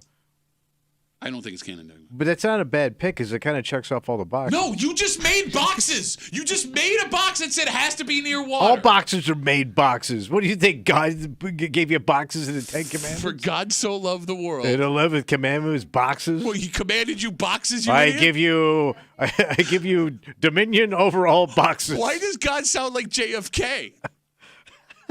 You idiot. I say by the end of this century, we have all the boxes. 252 WCMF. Let's talk to Danny. Danny, where are they whining? All right, they're whining in Gorham. Jesus Christ, this Canandaigua was still sitting there. Bro, I almost dropped an F-bomb on I don't you. even That's know how where close. Gorham is. Where is Gorham? It's near Canandaigua. Why wouldn't you pick Canandaigua? Because there's no fields in Canandaigua. There's in no Gorham, fields in Canandaigua. What are those things I see when I'm driving in? He just said there's no fields in Canandaigua. Wait. There ain't no fields in Canandaigua? There ain't no fields in Canandaigua? There ain't no fields in Canandaigua? There's nothing but fields in Canandaigua. Danny, how many people live in Gorham? I think like 100. Go home, Danny. Thanks for the call. We got it. Gorham. Bye, Danny. That's our first Gorham. I don't even know where to point to it on a map. I couldn't tell you. It's near Canandaigua, Okay. apparently. In a field with 100 people. Why is everyone so stupid? I don't know. 252 WCMF. All right, let's get some decent guesses in. Bro, this is a tire fire. Yeah. The paper I have in front of me is a tire Somebody's fire. going to win, though. Somebody's going to hit. 252 WCMF. Let's talk to Mike. Mike, put this train back on the tracks. Where are they whining? Oh, this is definitely Kimmy's hometown of Hilton. Oh, you're going Hilton. Why Hilton? I'm going Hilton all day because Hilton is considered the central hub for this whole stupid eclipse thing. And if you're in Hilton, you're supposed to be in direct, view of this whole thing. Good sky out that way. Hey, Mike, can I ask you a question? The town's going to be shut down. Okay. Why is it stupid? The sun going away for a couple minutes throughout the day. Yay, big deal. Well, no, but I mean, like local businesses have an opportunity to make a bunch of money, which is great, right? Yeah. Like, we're going to have a bunch of science nerds that are coming into town, and they get to do their whole study thing. That's fantastic. People are getting interested in the museum again. That's good for the kids. Like, what's dumb about it? No, that's cool. Hey, people enjoy it. They enjoy it. I don't know. I have not heard I'm not that. going to go out and... I had not heard that all these places were like the best sky spots. Because to your point, like I wouldn't think it'd vary that much. Yes, Hilton specifically. Okay, Hilton interesting. Specifically is the central, the main place to go and watch it, and it's supposed to get thousands and thousands of people in there. So that's why I'm saying Hilton. All right, Mikey, we got you for Hilton, buddy. Thanks for the call. Is it possible that every town is telling their residents that this is a prime spot to I watch would. it? If I was like the Chamber of Commerce, yeah. Best sky. Yeah, I wouldn't think it varies that much a couple miles away. It's all same sky, right? 252 WCMF. Let's whip through some here. Let's talk to Dusty. Hey, Dusty, where they whining, buddy? How about Canandaigua? No one else wants to take it. All right. Good feels out that way. Are you sure you don't want Gorham? I haven't even heard of Gorham. Okay. Dusty, good to talk to you, buddy. Thanks for the call, man. Have a good rest of the day. You too. Take it easy. There goes Dusty. 252 WCMF. Let's talk to Steve. Steve, where are they whining? Switch up and go with Victor. Victor. Why Victor? Well, I can't say why. I was calling to steal that other guy's post, but which one? I can't do that now. Wait, which one? Which one were you? Yeah, I might as well identify, or I might as well disqualify myself, seeing how it's a shitty pick anyway. Crappy pick anyway. Oh, Kimmy, dump. Okay, it's all right. We're going to leave you alone, Steve. Thanks for the call. Have a good rest of the day. Gee, what is happening? I don't know. We have lost all control. Yeah. Everybody sucks, and we're going to wrap it up. Okay. And there's only one man. Bring it on, baby. Who can put this baby back online. Ladies and gentlemen, 252 WCMF. Ben, where are they whining, buddy? All right, so I'm going to go with Farmington. Let it field. Listen, I have reason. Let me say my reason. Well, calm down over there, saucy bit. It's because there's tons of fields out there, and then you got the old dudes that live out there who don't know how to hit the caps lock button to turn it off. Okay. And so he's basically yelling at the screen while he's typing this all out. And it sounds exactly like the type of person like my ex-father-in-law, because we lived with him for 2 years, and not once did he offer to take us out in the boat. Okay, pause for 1 second. Wait, your own father-in-law wouldn't take you out on his boat? Did you hear what he said, though? He lived with him for 2 years. And they never went on the boat. Man, no, but Ben, did you pay? Times were rough, bro. Ben, did you pay? No, I understand it. I'm not judging you that. Did you pay him rent? I don't think so. I mean, we helped out with stuff. Okay, no, and I get that. I'm not judging that. My point is this. He gave you a place to live for free for 2 years, and you're pissed he never invited you on his boat? I mean, come on, man. Like, if I had Pat, all right, say you were on some fucking time. I have a boat, and you needed to come live with me. I'm taking you out on the boat. Okay, no, I get it. And I would do the same thing. I'm just saying, like, a man that put a roof over my head for 2 years, I'm not going to be the first thing like, hey, Dick wouldn't take me on his boat. Hey, also, can I clarify something? The distance between Ontario and Sodas Point is like a half-hour drive. Yeah, it's like 25, 30 miles. You said an hour. You said an hour. I drive slow. Especially in the summertime with all that boat trailer traffic. Good luck. All right, Ben, we're running out of time. You'll have to hurt your own tongue and your own imagination. Thanks for the call, buddy. Have a good rest of the day. I will. All right, there goes Ben. Can I just say this before we get the answer? What? Yeah. I have never been more disappointed in all of you than But we have a winner today. We do not. Well, here's the thing. Like, Tommy starts it. Yes. You start it. Do what? I just Because picked something. but everybody kind of tends to like bunch around whatever pick you go with. Pat's one of the worst offenders. Of bunching? about? Well, he picks Major second, though. buncher. How am I a buncher? I salute you, Major Buncher. All right. So we have 1, 2, 3, 4, 5, 6, 7, 8, Like the 9, most 10, picks ever. 11, 12, 13, 14. We've gotten to 20 before, but 14 should have a winner in it, but we're not going to have it because 9 of those picks are complete garbage. And we'll run down the list. Oh, yeah. Garbage 1, Tommy's in Ontario. I'm in Irondequoit. Barbara's in Greece. Garbage 2, Caleb's in Sodus. Garbage 3, Patrick's in Hamlin. Rammer's in Henrietta. Hunter's in Webster. Chris disqualified himself. And then, I didn't remember. Garbage 4, Sue's in Parma. Garbage 5, Danny's in Gorham. Mike's in Hilton. Dusty winning on Canandaigua. Steve's in Victor. And then Ben, garbage 6, Farmington. Okay. Let's just get this over with, not have a winner, and do it again next week. Go ahead, Kimmy.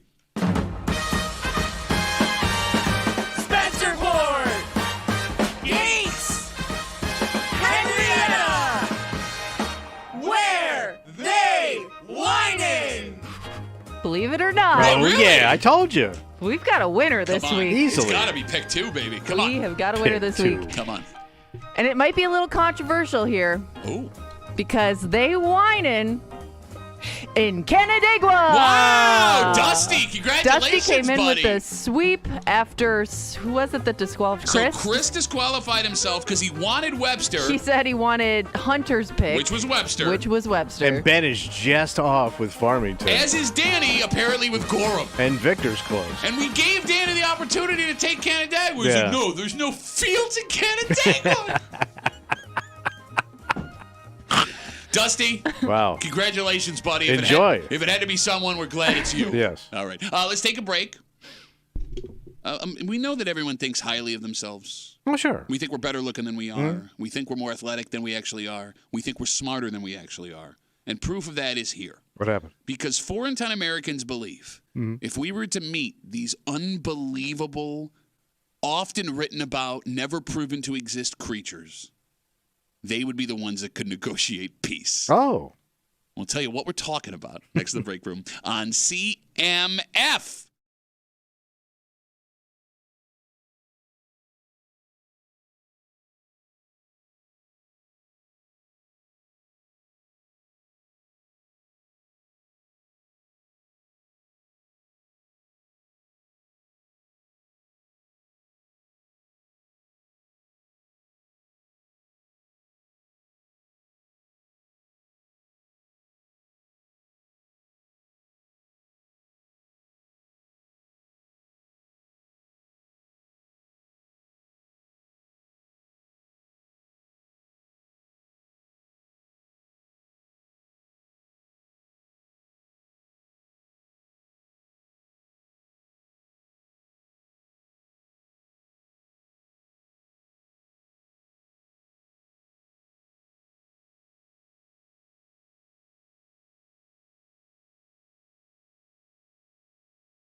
These have been in the news a ton the last couple of years. Oh. Well, it feels like we're right on the cusp of finding out that they actually do exist. Well, we better put a stop to it. Well, no, you can't put a stop to it. You got to be kind to these people. All right, you're already out. Who are these people? I'm going to tell you, they're not even people, Tommy. You're hanging out in the break room, Rochester's Classic Rock 96.5, WCMF, and today's edition of People Think They're Way Better at Things Than They Actually Are. Okay. 4 in 10 Americans, just over, in a new study, believe they could negotiate peace with aliens if they ever came to Earth. Negotiate. 4 in 10, just over 4 in 10 Americans believe that if they were the first contact with aliens that came to Earth, their smooth talking and their stable emotional status would be able to ensure that aliens and the human race would live in harmony. All right, so let's think about this. Yes. So there's people out there that think that they can negotiate with aliens. Yeah. But you can't get your kids to not wear shorts to school in winter. Or you can pull this off. Okay. All right. Maybe I'm missing something. It's a great call. And past the arrogance of thinking you have the ability to negotiate peace with aliens. You don't even know what this thing is. That's what I'm saying. And I don't mean thing. I'm sure they're good people on both sides. They're not people. They're not people. On both sides. No, Kimmy, one, how do you communicate with them? I don't know. You don't Great know, question. You don't know if they speak English. You don't know if they make noises. You don't know if they would communicate via telepathy. You would have no way to communicate. Yeah. 2, what makes you think that they're even something you'd be able to stand in front of and see? And I'm guessing if aliens got here with that technology, they're kind of holding all the cards. You would think so. I don't really have anything you want. Well, that's the thing. To think you would go into this with the upper hand. Well, I'm gonna be the Where's not the like, leverage? Hey, maybe I'm there to agree to. Maybe they're coming in wanting to be peaceful, and I'm trying to outdo them. In our defense, it would be a home game for us. Yeah. We don't know how far they came. All right. You know what I'm saying? So maybe I could put one in a headlock and be like, give me what's on your ship. I don't care what it is. I want it all. So I don't know about you, but just to tie this to what's going on in the news lately, right? Yeah. One of the biggest things in the political news cycle right now is what's going on at the southern border. Oh, yeah, right? yeah. I mean, immigration and what to do about that. Oh, yeah, I thought you meant Pennsylvania. Yeah. If we can't figure out that, what Yeah. chance does anyone in the world have, and at least in our country, of figuring out negotiating peace with aliens? Yes. You know what I'm saying? And it has to all be based on Hollywood. You think so? All your UFO movies, everybody's going to show up, yeah. they're going to be E.T. Like a kind, gentle alien. Cool. Okay. The Alien finger cat. lights up. Thank you, Kimmy. Yeah, this thing going on.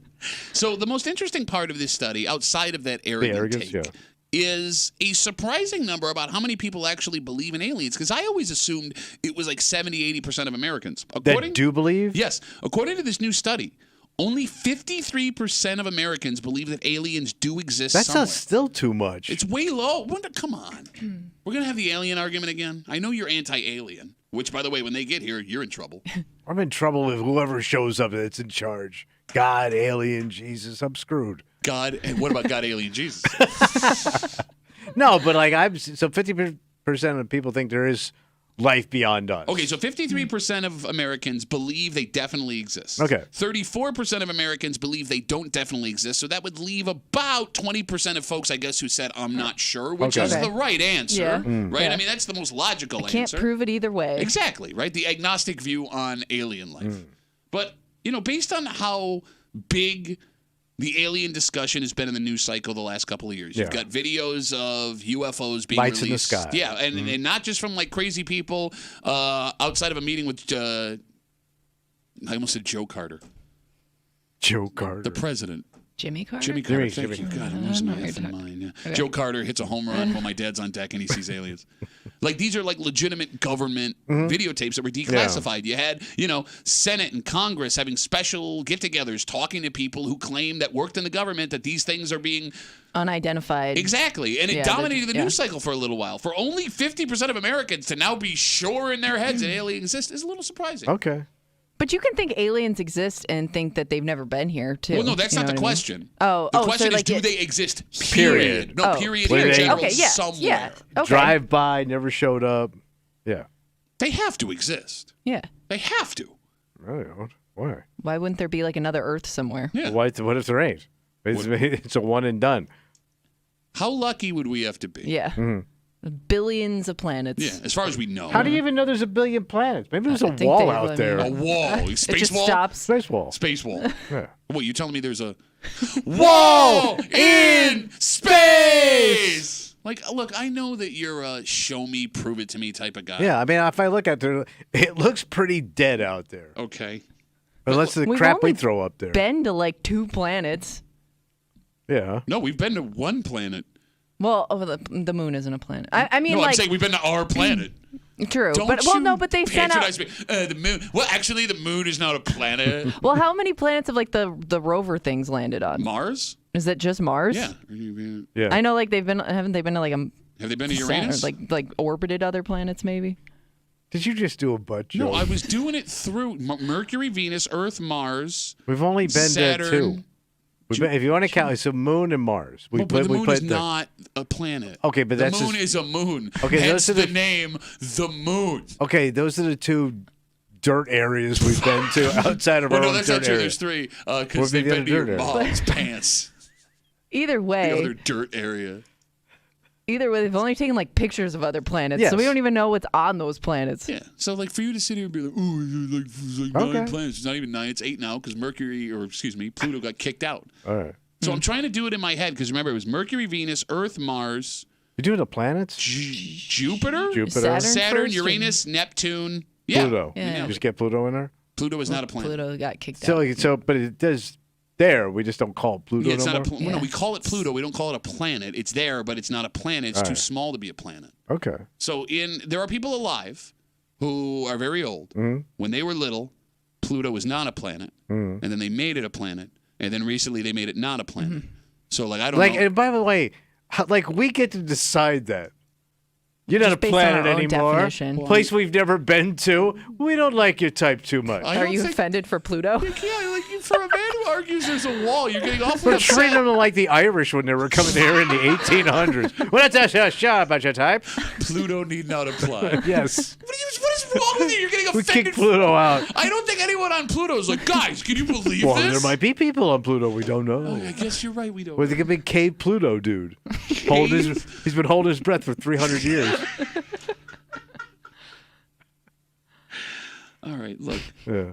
Don't be one of the 4 in 10 Americans who believe they can negotiate peace with No. aliens if they show up Yeah, on that Earth. is true. And if you believe you're one of those people, don't ever say it out loud to anybody, because that person will instantly lose all respect they ever had for you. But if you think you have those shops, put them to the test today. Like, for example. Go get a raise. Oh, good call. Go Yeah. upstairs and get a raise, or downstairs, wherever your boss is. Is there anyone in your life you know personally that you think could negotiate peace with aliens? All the arrogant asses in my family. No, that No, you think that could you think actually would be do it. Oh, could Successful. actually? Zero. 0 people. Zero. Kimmy, is there anyone in your life that's such a smooth talker you think they could handle peace negotiations? With It would have to be like a very likable person. No. We come back, we wrap it up. Tell you what we're doing tomorrow next on CMF.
Hey, it's going to be Rapperoo. The old 2 for Tuesday. For a Tuesday Break Room CMF. That makes tomorrow Wednesday. You know what that means. We're going to get our hate on, buddy. That's right. We got a hate mail of the week coming at you. There was a story 2 weeks ago about a mom whose daughter said something happened to her on the school bus via an adult. That mom, according to police, got on the school bus, removed her daughter, drove to the bus, removed her daughter, forced her way on the bus, put her daughter in the car, got back on the bus, forced her way again, and according to police, punched a school employee in the face. Only to find out, at least according to police, that the thing the girl said happened, they have no proof of. It didn't happen. In the discussion we had 2 weeks ago, it all came down to believing your kid. Yeah. And where you do and where you don't and how hard it can be. It seems like, based on what the authorities say, this woman did a bad thing. Big overreaction. And it's not even an overreaction because you were reacting to something that didn't actually happen, according to police. Yeah. It is astonishing the amount of people that reached out to us via Facebook, via Twitter, via Instagram, and via written letters. Yeah. Defending this woman who allegedly assaulted someone who, according to the investigation, didn't do anything in front of a school bus full of children. Yeah, so you got some witnesses. Yeah. And there is one man whose letter takes the cake. Yeah. And we will read you this man's letter tomorrow, just after 8 o'clock. Hate Mail of the Week here in the break room on CMF. All right, we got to get out of the way. For Kimmy, who doesn't know anybody in her life that's kind, as you just said. Not likable to aliens, I guess. How would you know? I guess we don't. For Tommy Muley, who is so unlikable to humans, he may actually be likable to aliens. My name's Pat Duffy. We'll see you tomorrow morning, the break room, 6 a.m. Flat tires really throw me off today. We're almost there. I know. 6 a.m. tomorrow in the break room on 96.5 WCMF.